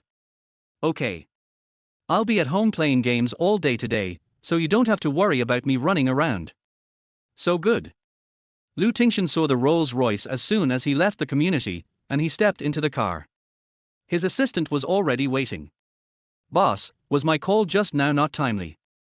This guy is getting bolder and bolder, and he even dares to joke with him like this. Well done, give me a bonus." Lu Ting thought to himself that after spending so long with Shenwani, he had indeed become more humane. "Thank you, President. You are so nice. Okay, let's go to the company." The car sped away. Lu Tingshen had been wearing casual clothes before, so his assistant prepared formal clothes for him. He simply changed into a suit in the car before entering Lu's company. The Lu family is very large, and Lu Tingshen is indeed a legendary figure as rumored. The iron-fisted approach of one person alone was enough to bring a doomed group to its current position. This shows how much this man should not be underestimated. Lu Tingshen's office is on the top floor. There are huge French windows, black decorations all over the room, and the carpet on the floor is soft and shiny, and you can tell how expensive it is. If Lu Tingshen didn't return to Lu's company for a day, the documents and contracts would pile up countless. It is said that 1 minute equals 100 million, and that is exactly the case. Lu Ting leaned back in the leather chair, quickly processing contracts and arranging work. After briefly processing the documents, he looked at the time and it was already 9 o'clock in the morning. He thought about the time. Shinwani would rest for about half an hour after dinner, then do yoga, and play games after taking a bath. With this in mind, he logged into Chang'an's ID. As he expected, the message box flashed, showing that Wan Ruor had sent him a message a minute ago. Wan Ruo, Boss Chang'an, are you ready? Let's get started when you are ready. Lu Ting smiled deeply. With the word you, he could imagine Shinwani's flattering smile as she sat in front of the computer. Chang'an, okay. Shinwani was extremely excited when she received the news. Just now, she saw that Chang'an was not online and thought that he had something urgent to do and suddenly changed his mind. Fortunately.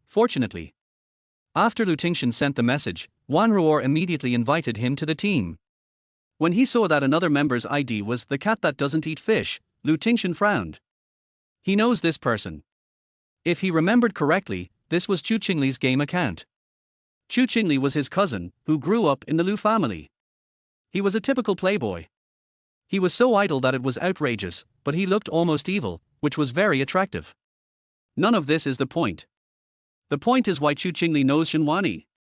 And yesterday Wani said someone invited her to join a team, and it seems that person is Chu Qingli. Why did Chu Qingli invite Shinwani? Just as I was thinking about it, another message popped up in the message box. It was from Chu Qingli. The cat that doesn't eat fish. Hello Chang'an, I'm the cat that doesn't eat fish. Please give me your advice. Now he was using a small account, and Chu Qingli didn't know that Chang'an was also Lu Tingshen's account.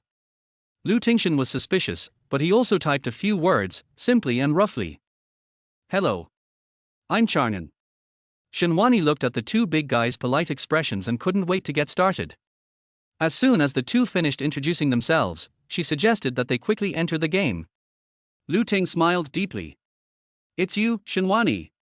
The dungeon is a parallel world of the game. The original equipment cannot be used and weapons must be looted again. After the three entered the virtual village, they completed tasks one by one to obtain weapons. The three of them were very skilled and cooperated well, so they killed many people along their way. Shinwani was feeling that Chang'an boss was indeed a boss. He cooperated with her so well. It was really great to team up with a master. Shinwani was absent-minded, and Wan Ruor was ambushed and lost blood when she was not prepared. Damn it!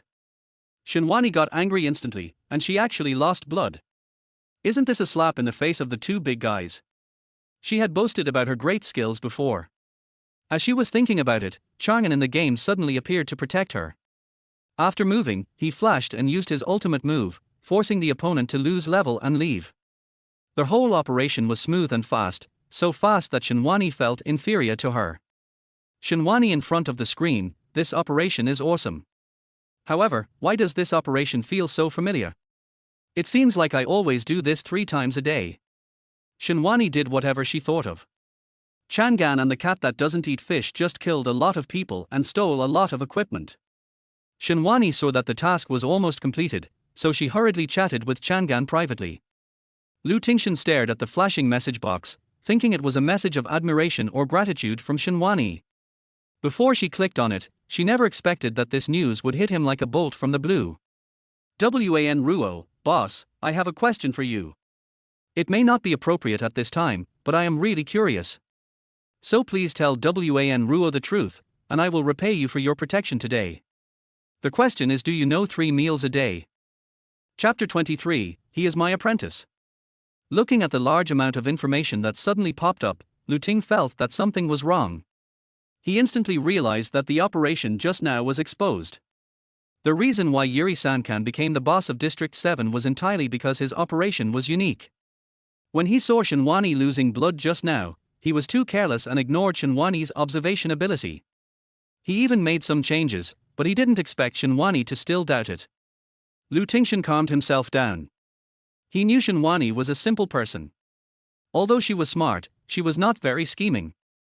As long as he changed the topic a little, she would definitely not doubt him. So he responded calmly. Why are you suddenly asking questions that are not related to the mission? That's because your move just now was too similar to his. It was indeed a manipulation, Lu Ting thought to himself. But he continued to play dumb and said, 3 meals a day. Which district? District 7. Oh, that's right. You have a really good observation ability. He is my apprentice. He has been playing games with me before. I taught him some operations. But then again, my operation just now was much better than his, right? Tingshen's acting skills are top-notch, and what he just thought was absolutely right. Shinwani is too easy to trust others. So Shinwani did not doubt him and complained directly to Chang'an. He is your apprentice. Did you know that, boss? I know him. It's so abominable. I didn't expect that he was your apprentice. He never told me. Selfish, so selfish. Shinwani suddenly remembered that a long time ago, she and 3 cans of a day leveled up and fought monsters together. At that time, she had not left the Shin family yet. She was already engaged to Lu Linxie. She had always loved playing games, but no matter what she said, Lu Linxie never played with her. Now she understood that he just wanted to use her, so how could he be kind to her sincerely? It was all her fault for not knowing how to judge people. She clearly remembered that it was an autumn afternoon. The reason why she remembered it so clearly was because the scene in the game was also autumn. She didn't team up with anyone that time, she was just playing by herself. At that time, she was ambushed by someone because she was careless. She didn't think it was a big deal at first, because it wasn't because of equipment or points. She thought, if she died, she died. Who could have known that 3 meals a day would suddenly appear out of nowhere and kill the man who attacked her? At that time, she didn't know that 3 meals a day was Lu Tingshen, she just thought that this man was really awesome. The operation that time was really similar to Chang'an's this time. The moves were obviously different, but it felt very familiar for some reason. After saving her, 3 meals a day left without saying anything. The next time they met was when she escaped from the hospital and went to the internet cafe to look for a husband. She had also been very surprised, especially after being together for such a long time. She had to admit that Lu Tingshen was truly a unique good man in the world. As a result, this so-called good man had actually been hiding the fact that he knew Chang'an from him. Shinwani was indignant. She really didn't expect Lu Tingshen to know Chang'an. She thought about how she had boasted to him yesterday that Chang'an agreed to team up with her. At that time, he hadn't revealed a word to her. Yesterday she was still bragging to him about Chang'an agreeing to form a team with her. She even showed him a little bit of her feelings when they were dancing last night. Damn Lu Tingshen. I'm really pissed off. Lu Ting was looking at the message in the dialogue box, and he was in a dilemma. He could imagine Shinwani's anger. Moreover, he also remembered that when she mentioned Chang'an to him yesterday, he didn't react at all. Why did he just say such nonsense about being a disciple? This is a typical case of shooting oneself in the foot. The executive president of the Lu Group, a legendary figure whose every move and gesture exudes the demeanor of a king, is now sitting in front of the computer, feeling caught in a dilemma. I wonder what the trial directors of various companies felt when they saw this scene. You really dug a hole for yourself. You'll have to suffer when you go back. Lu Tingshen did not reply to her message, and Shinwani returned to the game to continue her mission. The 3 of them cooperated well, their skills were perfect, and the mission was basically completed successfully. Shinwani was happy from the bottom of her heart. The equipment she got today was all bags of money. Just when they were having fun, the cat who doesn't eat fish suddenly sent a message saying that he had to log off because of something. Shinwani checked the time and found that they had been playing for more than 2 hours. In fact, she was a little hungry, so she said hello to Chang'an and left. Lu Tingshen watched the game for a while and logged out of Chang'an's account. The game interface was not closed yet. When he looked up, he saw Chu Qingli standing at the door of the office with a smile on her face and one hand in her pocket. He was wearing a white casual shirt today, and he looked very handsome and attractive. Chu Qingli's capital to be a playboy was not only due to his identity, but also to his charming face. Lu Ting raised his eyebrows but did not greet him. Chu Qingli shrugged. He knew Lu Tingshen's bad temper best. Cold and domineering. It doesn't matter. Can't I just go there by myself if you don't invite me? Chu Qingli's smile deepened as she walked in without being invited. She walked to Lu Tingshen's desk and said, "Cousin, are you so unwelcoming to me? Why do you react like this when you see me?" "How should I react?" Lu Tingshen asked indifferently. Chu Qingli did not respond, but walked into the game interface where Lu Tingshen had not closed the game. "Are you playing games too?" "I haven't been online for a long time. I just logged off. By the way, I recently formed a team with someone to play a dungeon." Do you want to join us? It's okay anyway, let's grab some equipment together. I just finished fighting with you. Lu Ting thought deeply. I'm not as idle as you. Lu Ting closed his computer and said, I'm fine. Does the entire Lu family run on solar energy? Chu Qingli begged for mercy. Okay, I never win in a verbal fight with you. Lu Tingshen ignored him and closed the game interface. Besides, this account is for game testing. I don't have the energy and time to coax you to play. Come on. Who are you trying to fool? After hearing this, Lu Tingshen finally looked up at him. Chu Qingli didn't buy his tricks. He sat down on the sofa and continued to tease. I saw that you were quite happy in the game when you got married with the other players. Is getting married considered a game test? Calculate. Chu Qingli. Okay, you're so cruel. Lu Tingshen didn't want to talk to him anymore. He crossed his hands and leaned back on the leather chair. He said, I said, you didn't come here today just to talk nonsense to me, did you? Chu Qingli asked, why? Do I have to ask you for something before I come to lose? Lu Tingshen remained silent. Chu Qingli was choked again and was speechless. Okay, he did have a purpose. I want to be the person in charge of the new game. Chapter 24, Disfigured and Paralyzed, Lu Tingshen. The weather is very nice today. Shenwani quit the game and stretched. It felt so good to rest. Feeling hungry, Shenwani touched her stomach. But it had been more than 2 hours, why hadn't Lu Tingshen come back yet? During the time she was with Lu Tingshen, her stomach had become very picky. She still couldn't figure out how Lu Tingshen, who had the temperament of a gentleman, could develop such good cooking skills. But in fact, her cooking skills are also very good. Because she was in an orphanage when she was young, she was exposed to cooking when she was very young. Later, when she was in the Shen family, she also signed up for a cooking class for Lu Linxia. I felt chills all over my body when I thought of Lu Linxia. I'd better call and ask Lu Tingshen what he wants to eat. Shenwani picked up the phone and dialed the number. Let him try my cooking too. The top floor of Lu's company, the president's office. The new game project. Lu Tingshen did not reply directly to Chu Qingli. Why are you suddenly interested in that? Don't worry about it. Just tell me whether you will give it or not.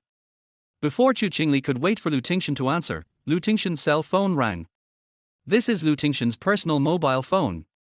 Chu Qingli raised an eyebrow. There are only a handful of people who know this mobile phone number. How are things going over there? What would you like to eat for lunch? You can order as much as you want today. I want to show off my cooking skills. Shenwani's voice came out clearly from the loudspeaker, and it was particularly crisp and clear in the huge space. And a woman. Chu Qingli couldn't believe it. When did this guy Lu Tingshen have a woman who is so close to him? I don't care. Anything is fine. Okay, when will you be back? The more Chu Qingli listened, the more he felt something was wrong. This female voice sounds familiar. He remembered that he had used the microphone when playing games with a player whose game ID was Wanruor a long time ago, and Wanruor's voice was very similar to this one. Because their voice only came from the receiver and was not very clear, Chu Qingli could not be sure who it was. Lu Tingshen had already hung up the phone. Chu Qingli teased casually, are you in love again recently? Didn't you kill a group of them to scare the monkeys? Chu Qingli originally thought that Lu Tingshen would ignore him or just send him off with a few words, but Lu Tingshen actually stretched out his hand for the first time, and the ring on his finger almost blinded Chu Qingli's eyes. Chu Qingli. When did this girl become so stuffy? I think you should be careful. Chu Qingli kindly reminded, things at the Lu family are really messy. Lu Linxia's family is hoping that you will die soon. They will not let you have an easy life. What if they find out that you have such a beautiful girl by your side? That depends on whether those idiots have the ability to do so. Lu Ting sneered. By the way, how's the situation at the old house? Lu Tingshen stood up and walked to the French window, looking at the hustle and bustle of traffic downstairs. Who do you mean? Lu Ting glanced at Chu Qingli. What else? Don't worry, their Lu Tingshen, of the Lu family's old house, is now suffering from a disfigured and paralyzed disease. He is confined to a wheelchair every day, and becomes extremely irritable whenever he sees his face in the mirror. This former legend has undergone a huge change overnight, which is shocking. Lu Tingshen didn't want to hear him talking nonsense here. Is there no action from Lu Linxia? You're right. According to the people over there, Lu Linxia's mother went to the old house a few days ago and saw that Lu Tingshen was indeed paralyzed in a wheelchair, so she left with a happy face. The person pretending to be you has very good acting skills, and no one will be able to see through him. Just don't be stupid enough to expose yourself in the company. Lu Ting sneered. Lu Linxia, this idiot, never disappoints people. The reason why he asked his mother to go see him was because she got suspicious when she saw his name at the subsidiary company. Later, they went to cause trouble for him again. It turned out that it was because his mother confirmed that Lu Tingshen was indeed disfigured and paralyzed and had not left the old house at all. She thought that he was just an insignificant little person and that was why he was making trouble for borrowing his academic qualifications from the subsidiary. I know what's going on. Lu Tingshen paused and turned to look at Chu Qingli. Are you done? That's all. Why don't you hurry up after you finish talking? Can't you see I'm going home for dinner soon? Chu Qingli. In the apartment, Shenwani was preparing vegetables and meat skillfully. In the pot, there was a tomato and beef brisket soup, which filled the whole kitchen with its fragrant aroma. After Shenwani finished processing the chicken and crabs in the sink, she started to pick out the shrimp threads, complaining as she did so, Lu Tingshen, why did he take so long to help? I don't think he went to help but went to some internet cafe to have fun. The more Shenwani thought about it, the more she felt that her guess made sense. She threw a processed shrimp into the pool, and the splashing water droplets hit Shenwani's face again. Ouch! Shenwani raised her arm to wipe away the water droplets splashing in the corners of her eyes. I will definitely teach him a lesson when he comes back. Before she finished her words, Shenwani heard the sound of the door lock turning. Sure enough, Lu Tingshen's voice came from the living room. Wife! Look what I brought back for you. What a shameless wife! Shenwani muttered. Wiping her hands on her apron, Shenwani secretly made up her mind that no matter what he brought back, she would definitely take care of him and would never be bribed. Absolutely not. Didn't you go out to help? What good things can you bring back? Open it and take a look. Lu Tingshen pointed at the large cardboard box on the coffee table. I don't want it. What's wrong? Humph, you said you were out helping out, but you came back so late. And you brought back such a big cardboard box. I think you were just out fooling around. Lu Tingshen looked at Shenwani as she turned her head and pouted. Did she really not know how cute she looked now? He could truly feel that Shenwani's feelings for him were growing stronger and stronger. I swear to God, I really didn't. Open it and read it. You will know whether I lied or not. Shenwani was a little shaken. His attitude didn't seem like he was lying. She glanced at him from the corner of her eye and saw that he was looking at her eagerly, so she said, Okay, I'll just take a look. After he finished speaking, he opened the carton, and inside was a gaming computer. The bright pink appearance almost blinded Shenwani's big, Cassandra eyes the moment she saw it. Chapter 25, My worth varies from person to person. It's okay, we'll buy it here. Lu Tingshen held Shenwani. Shenwani widened her eyes, but there's no need, we're not in a hurry to use it. Shenwani quietly glanced back at the clerk who was still rolling his eyes, pulled Lu Tingshen aside, and whispered. I'm not stingy. It's mainly because we don't have any urgent needs. Besides, our salaries haven't been paid yet. Before we came here, I said I would buy it. How can I let you pay when you just started working? What are you talking about? Lu Ting was very unhappy. I'm a man. How can I let my woman spend money when I go out? You. Shenwani looked around guiltily and covered Lu Tingshen's mouth with her red face. Who is your woman? Don't talk nonsense. You. The breath that Lu Tingshen exhaled when he spoke spread over Shenwani's palm, and Shenwani pulled her hand back as if she had been electrocuted. Shenwani shyly avoided his gaze and did not dare to look directly at Lu Tingshen. Since you don't get paid now, don't buy it. Then I'll tell you the truth. Lu Ting sighed deeply. Truth? Didn't I tell you before that my parents went abroad? What kind of parents would be so cruel as to ignore their own son? So they left me a sum of money for me to marry a wife. Now you are my wife, and it is only natural for me to spend this money. But we still have to be frugal. Look, as I just said, we don't have any urgent needs, right? If the same thing is more expensive offline than online, why not buy it online? Why not? Laugh. A strange voice came from behind the two of them. Shinwani leaned over to take a look and saw that it turned out to be a beautiful woman with wavy hair and big eyes, wearing all designer clothes. But does this beauty have rhinitis? What did she sneer at just now? Shinwani looked at her with a frown, and the beautiful passerby looked back at her arrogantly. What are you looking at? Handsome guy, do you want this computer?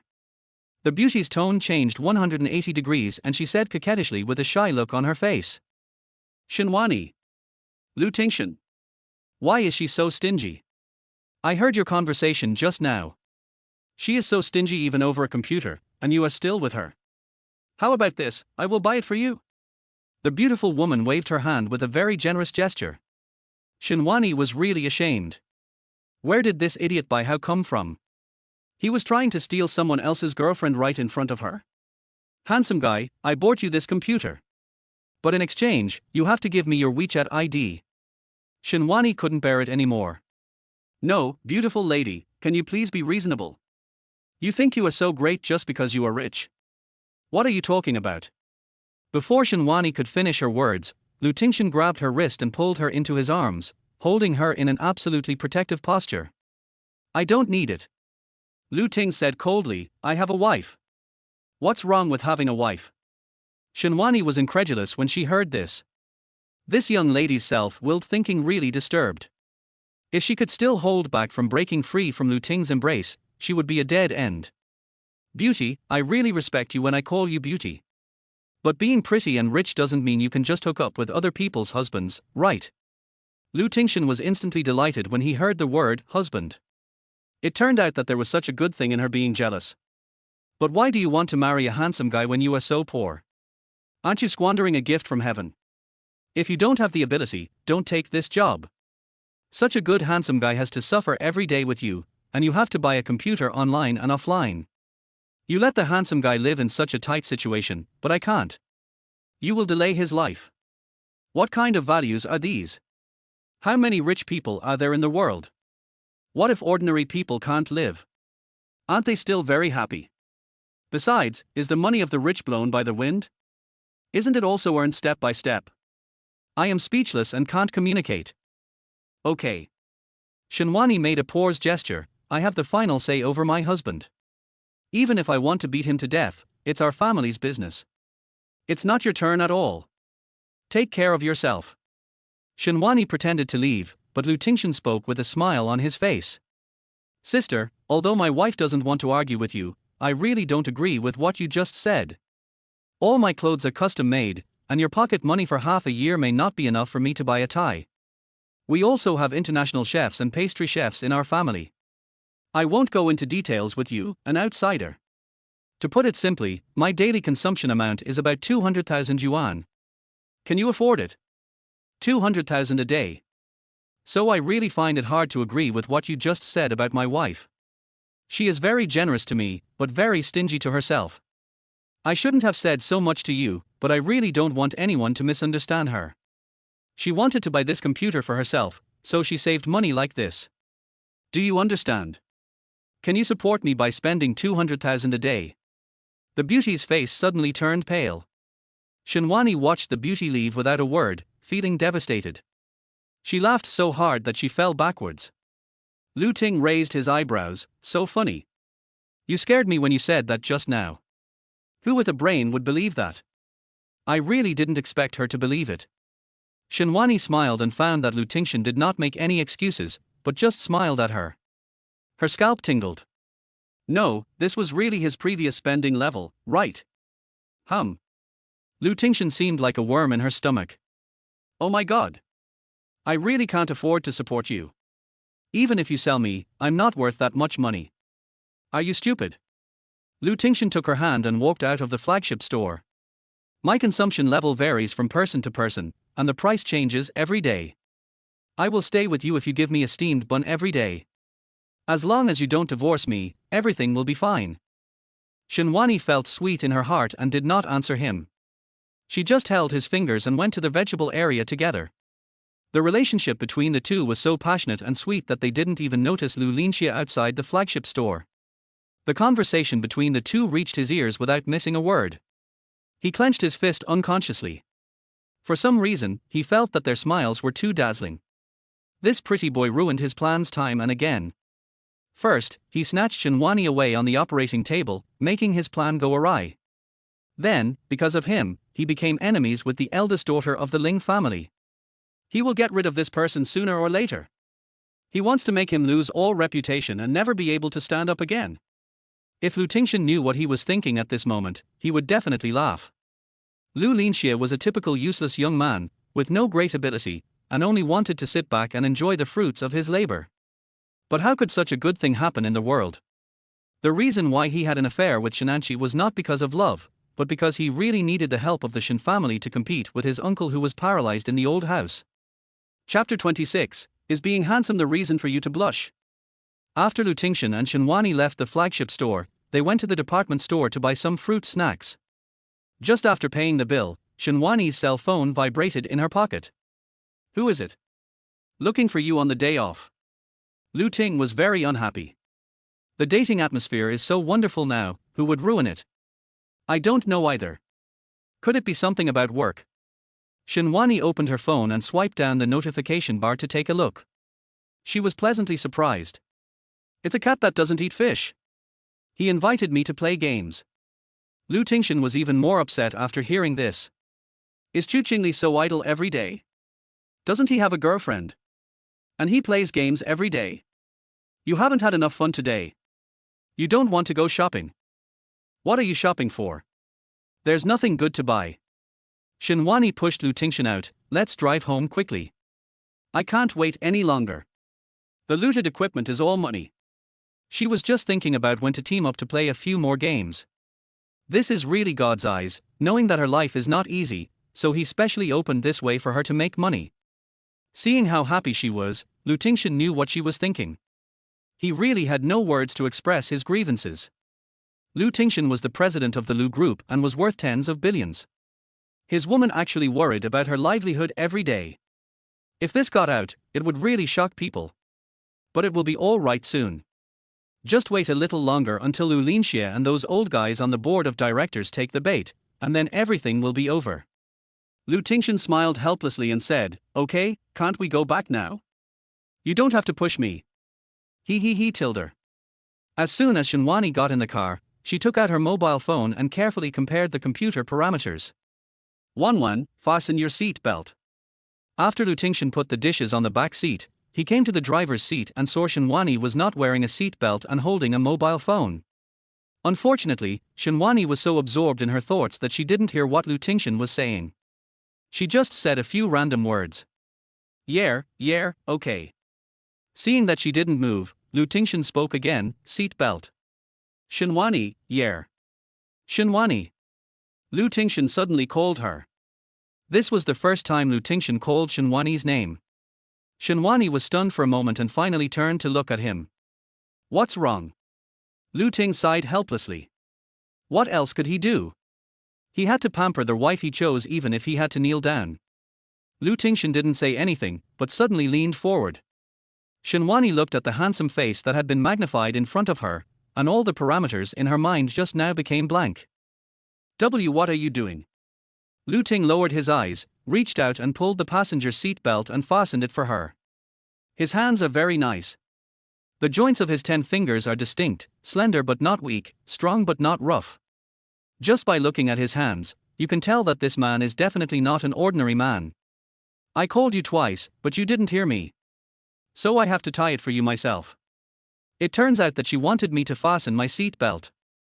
But Shinwani, why are you blushing when you fasten your seat belt? Shinwani shook her head and woke up.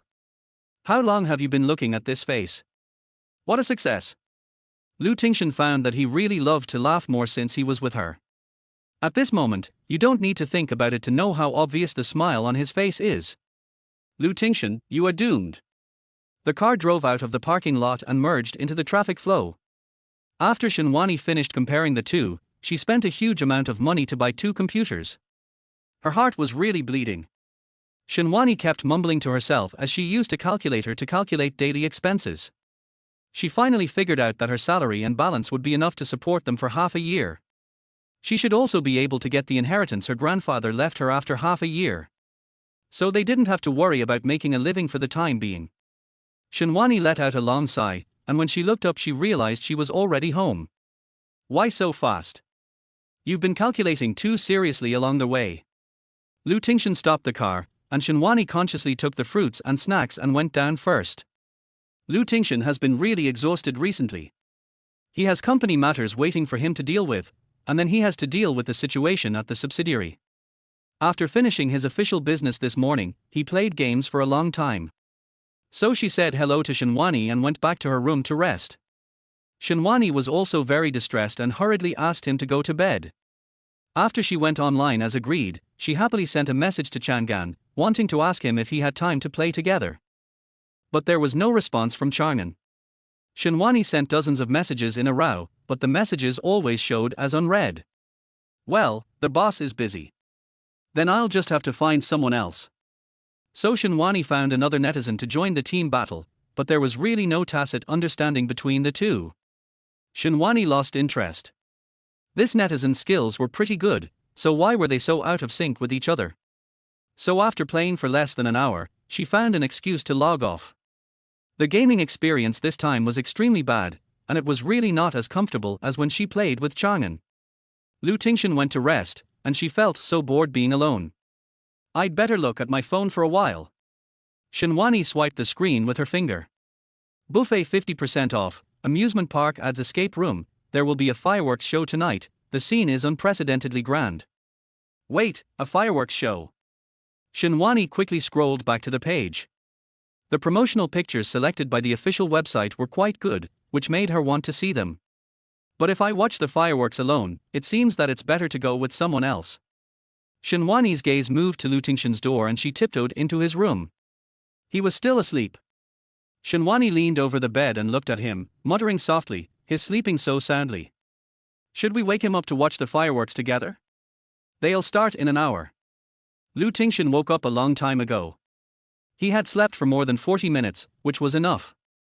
Listening to Shenhuani's mumbling, he could imagine the tangled expression on her face without opening his eyes. He felt Shenhuani stand up and seemed to be preparing to leave. He stretched out his long arm, grabbed Shenhuani's wrist and pulled her into his arms. Shenhuani was caught off guard and fell on the bed, right into Lu Ting's arms.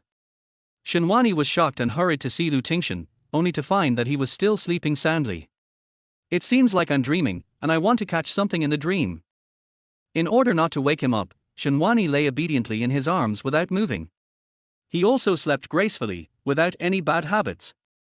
The deep and firm features on his face became soft when he was asleep, and Shenhuani's heart softened.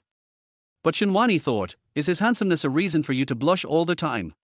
Also, what are you doing with your heart beating so fast? Lu Tingshen did it on purpose, just wanting to hug her for a while. Sure enough, within 10 minutes, Shenhuani probably thought he was sleeping soundly, so she quietly came out of his arms. Of course he knew she wanted to watch the fireworks, so he calculated the time to wake up and pretended that nothing had happened. What's wrong? Are you done with the game? Is there something you want to tell me? Okay, since you asked, I'll respectfully obey your command. There's a fireworks show tonight, I think. Shenhuani lowered her head. Was she too inhumane? Lu Tingshen had been so tired recently, she should have let him rest. Good. Shenhuani looked up, her eyes full of surprise. Lu Ting smiled softly, okay, I'll take you there. Chapter 27, I have a friend.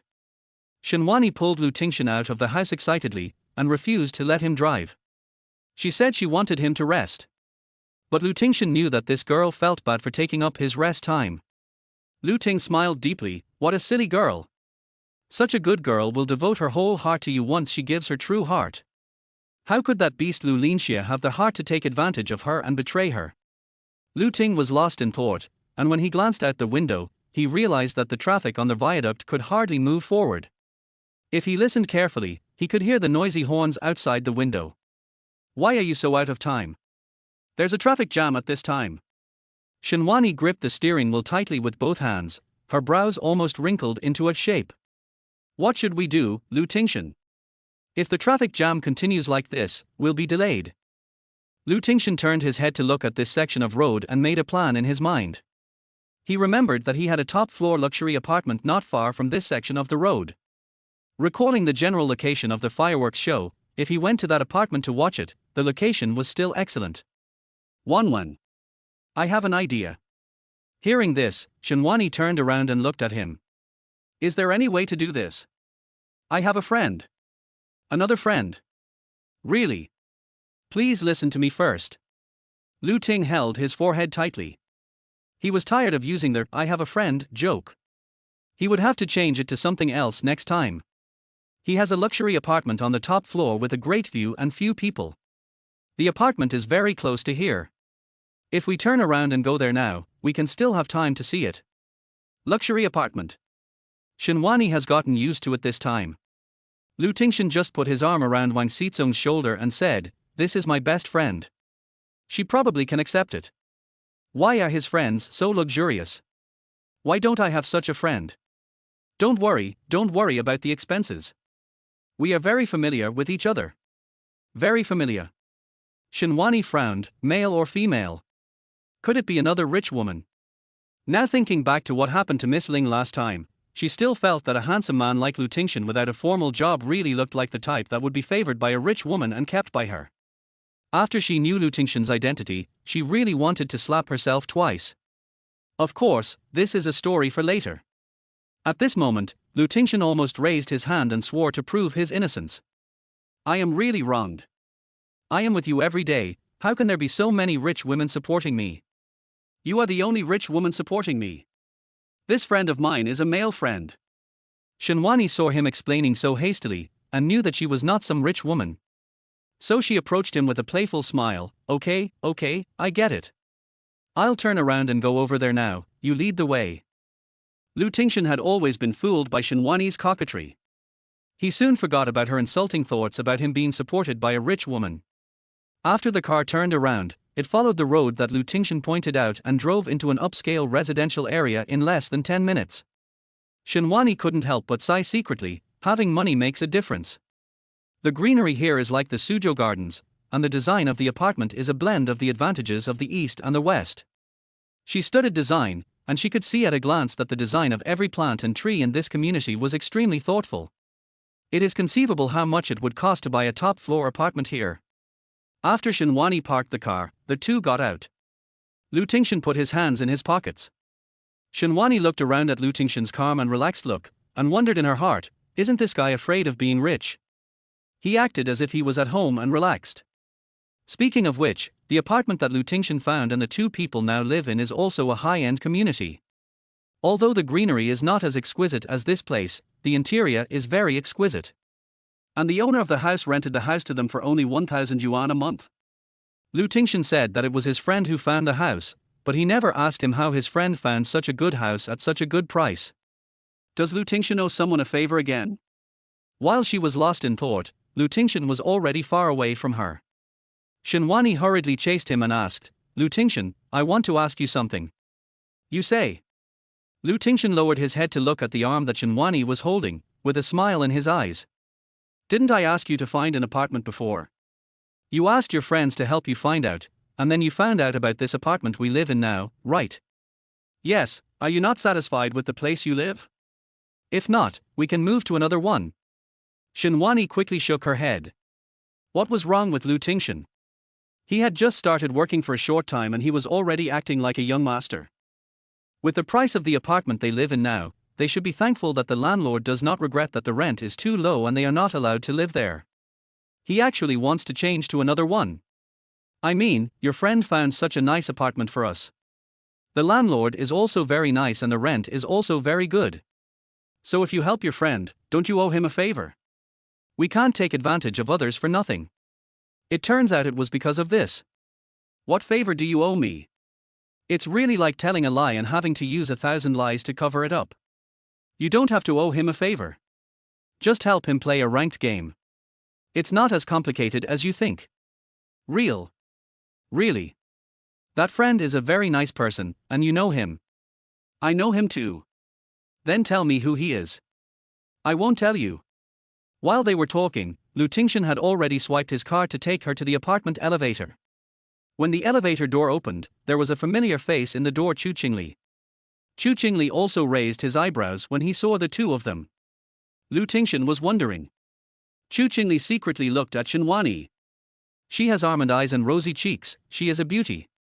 Shenhuani is wearing a light green corseted long dress today, her skin is already fair, and now it makes her look like a porcelain doll. Hello, I'm Chu Qingli, and this is my girlfriend. Chu Qingli introduced himself to Shenhuani, and then Shenhuani noticed the beautiful woman next to him. This beauty is obviously worth a lot of money and is a spoiled girl of the second generation of a rich family. Hello. Shenhuani smiled politely. Chu Qingli recognized the voice this time. This woman was Wanruor in the game. I am a cat that doesn't eat fish. Chu Qingli saw the surprise on Shenhuani's face as expected after he said this. Chu Qingli glanced at Lu Tingshen again, but said to Shenhuani, I know him. He has logged into your game account before. I have contact with him. Hearing this, Shenhuani frowned and looked at Lu Tingshen. Have you been on my baby account? Lu Tingshen had already cut Chu Qingli into pieces in his heart. Why are you talking so much? The elevator happened to arrive, and as soon as they got out, they heard the sound of fireworks exploding in the sky outside. The fireworks have started.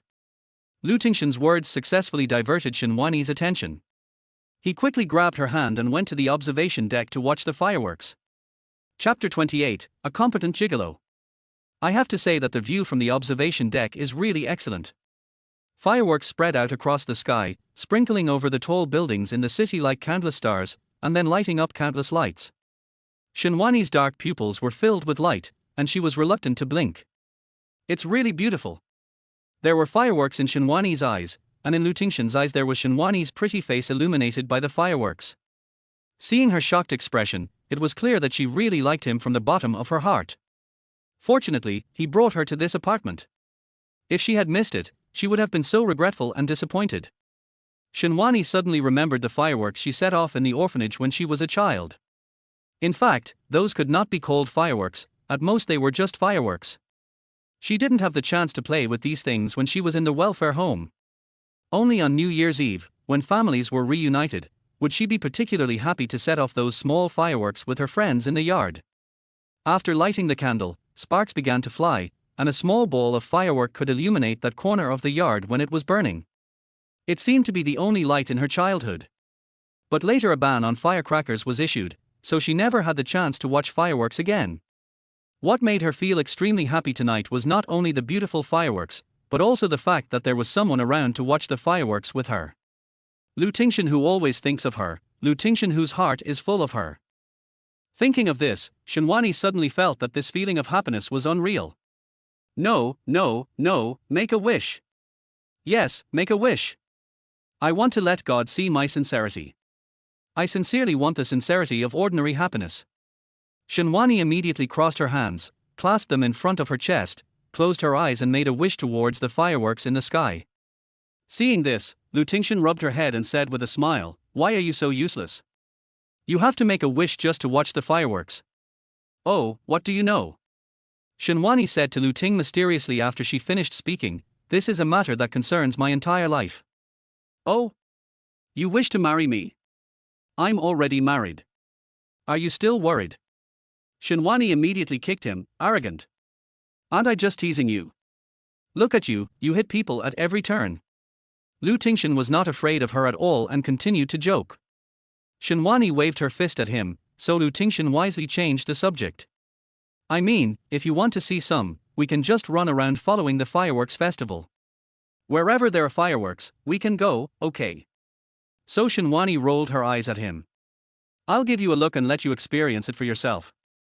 TSK, this couple is so sweet that it makes people envious and jealous. When they heard the voice, they turned around and found Chu Qingli standing not far from them with a tray of wine. They didn't know how long he had been there or how much of the conversation he had heard. Seeing that neither of them said anything, Chu Qingli stepped forward tactfully. Wouldn't it be a waste of such a beautiful scene if I didn't have a drink? Shenhuani was ashamed. Why was this guy pretending to be cultured? The cat who didn't eat fish was so rude when he was playing games, and now he was pretending to be a gentleman. The tenderness on Lu Tingshen's face had disappeared, and he picked up a glass of sugar-free drink from the plate and handed it to Shenhuani. My wife doesn't drink. Chu Qingli, what, am I a nuisance to you? If you don't want to drink, then don't drink. Why do you want to provoke me by saying such blatant words of affection? Who doesn't have a wife? Chu Qingli was furious. Li Yu can only drink. As soon as Chu Qingli finished speaking, Li Yu walked over slowly. Wavy hair, fiery red lips, and a tight dress that outlined her beautiful body curves. Shenhuani thought to herself, this beautiful girl with electric eyes is called Li Yu. Nice name. What does it have to do with me if she can drink? My wife doesn't drink. Tingshen was not moved at all, as if he didn't see Li Yu, the alluring beauty. Li Yu just happened to hear this and suddenly looked a little embarrassed. Shenhuani saw that the atmosphere suddenly seemed a little off, so she quickly took the drink and said to Chu Qingli with a professional fake smile, I really don't drink. Even a fool could see that Shenhuani was defending Tingshen like this. Chu Qingli was certainly not a fool, he was going to cause trouble for Tingshen in the first place. Chu Qingli raised an eyebrow and said to Tingshen, I didn't expect you to be such a competent gigolo. Not only because of the money, but also because you know how to take care of the rich woman's health. It's really impressive. Shenhuani frowned. What did Chu Qingli mean by that? Why was he so rude? Seeing that Shenhuani was angry, Tingshen quietly grabbed her hand and squeezed it twice, signaling her not to be angry. Chu Qingli knew his true identity, and no matter what his intention was, once he said this, it would only give Shenhuani even less reason to doubt. He also has to thank him. So he just smiled and said nothing. The speaker may not mean it, but the listener may take it seriously. When Li Yu heard this, it was not so simple. Li Yu secretly looked at Lu Ting for a few seconds. As soon as she met this man, she felt that he had an indescribable aura, and coupled with his outstanding appearance, she thought he was the CEO of a group. It seems that she was wrong. Is he a gigolo? To put it bluntly, he just loves money, which Li Yu has in abundance. If he is a gigolo, then it will be easy to deal with. This man is much better than Chu Qingli in every aspect. To be honest, Chu Qingli is already the best among all the young men, otherwise she would not have fallen in love with him. But the man next to Shenhuani is more dazzling than Chu Qingli. So, she wanted him. The three of them didn't know what Li Yu was thinking. The topic just now had passed, and Shenhuani was holding the drink that Tingshen had just handed her, enjoying the last batch of fireworks. Tingshen and Chu Qingli stood aside, holding vodka in their hands, and it was unknown what they were talking about. The opportunity has come. Li Yu took the opportunity to get closer to Shenhuani. When Shenhuani saw that the person coming was Li Yu, she smiled at her. After all, she is a beauty, and beauties all want to save face. The next second, the beauty stretched out her hand to Shenhuani and said gently, Hello, I'm Li Yu. Shenhuani felt that she was so worthy to see so many beauties in one day. Hello, I'm Shenhuani. I know. Li Yu smiled. Shenhuani was unable to respond and just laughed awkwardly. Fortunately, Li Yu immediately found a topic. Just now I heard Qing Li say something about a rich woman. So I want to ask you what you do for a living? Don't get me wrong, I don't mean to offend you, I just think you are too young, so. Shenhuani was also straightforward. She smiled and waved at Li Yu, it's okay. Don't listen to his nonsense. I'm just an ordinary white-collar worker, not a rich woman. Chapter 29, Drunk. Oh, he's a white-collar worker. Qingli doesn't do anything serious every day, so don't take it to heart. Li Yu's voice was very pleasant, and her words were very comfortable. Shenhuani immediately felt that Chu Qingli was really lucky. No, how can that be possible? The fireworks were still going off. Li Yu had no interest in the fireworks, so she said hello to Shenhuani and went to Tingshen and Chu Qingli. Shenhuani sighed. As expected, no matter how beautiful the fireworks were, they had no appeal to these rich kids. There were things in their world that could attract them more. For example, RMB. If there were RMB floating in the sky tonight, she didn't believe that they would still be as indifferent as they are now. Shenhuani was amused by her own thoughts and turned her head to concentrate on her fireworks. After Li Yu came over, the two of them were still talking happily. Li Yu was thoughtfully mixing strong drinks for the two of them, not interested in listening to what they were talking about. Her goal tonight was to take down Tingshen. I thought Shenhuani was such an amazing character that Tingshen stayed by her side. Since she was just an ordinary white-collar worker with no power or influence, don't blame her for taking action. Li Yu's lips curled up unconsciously.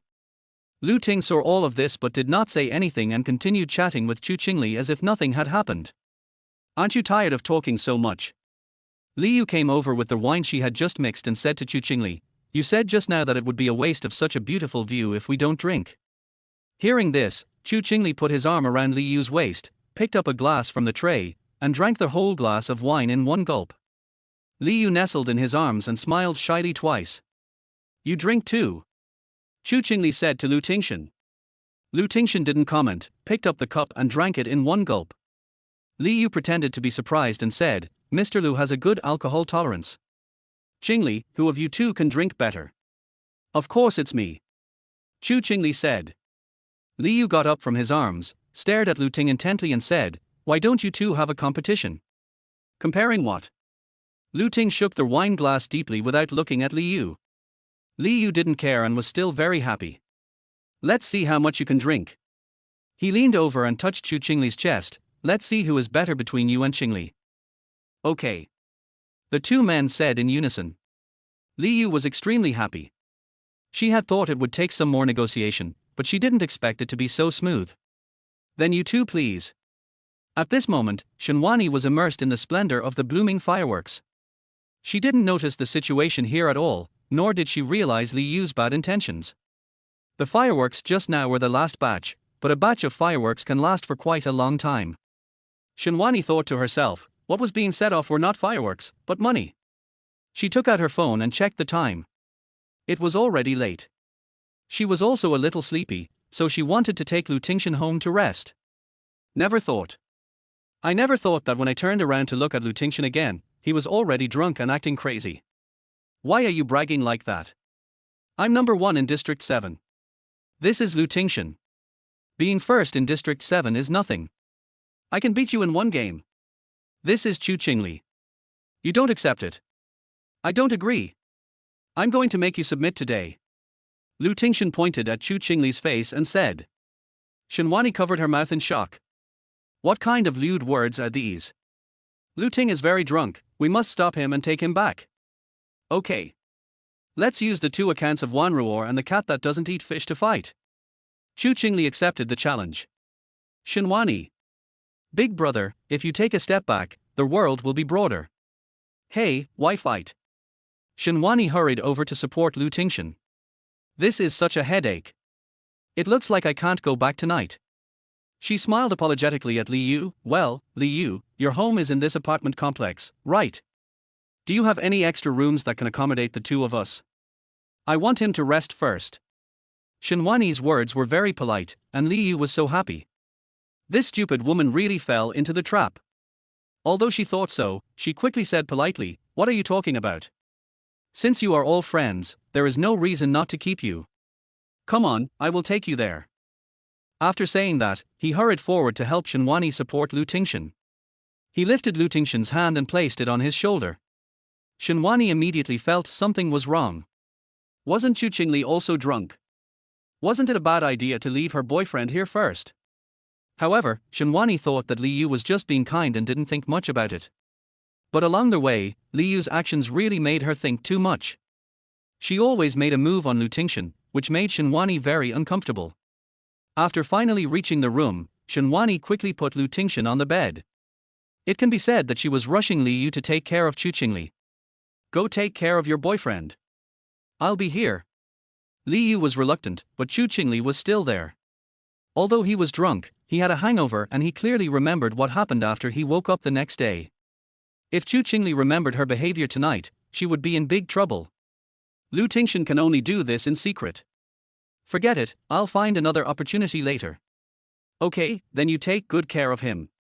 After saying that, he leaned inside again to take a look and left reluctantly. Shenwani is unhappy. Do you need me to tell you to take good care of her? Just take care of yourself. Speechless. After Liu left, Lu Tingshen suddenly sat up from the bed, saying that he felt uncomfortable and wanted to vomit. Shenwani was still angry about Liu's groping of Lu Tingshen, and she was also very upset by Liu's last words.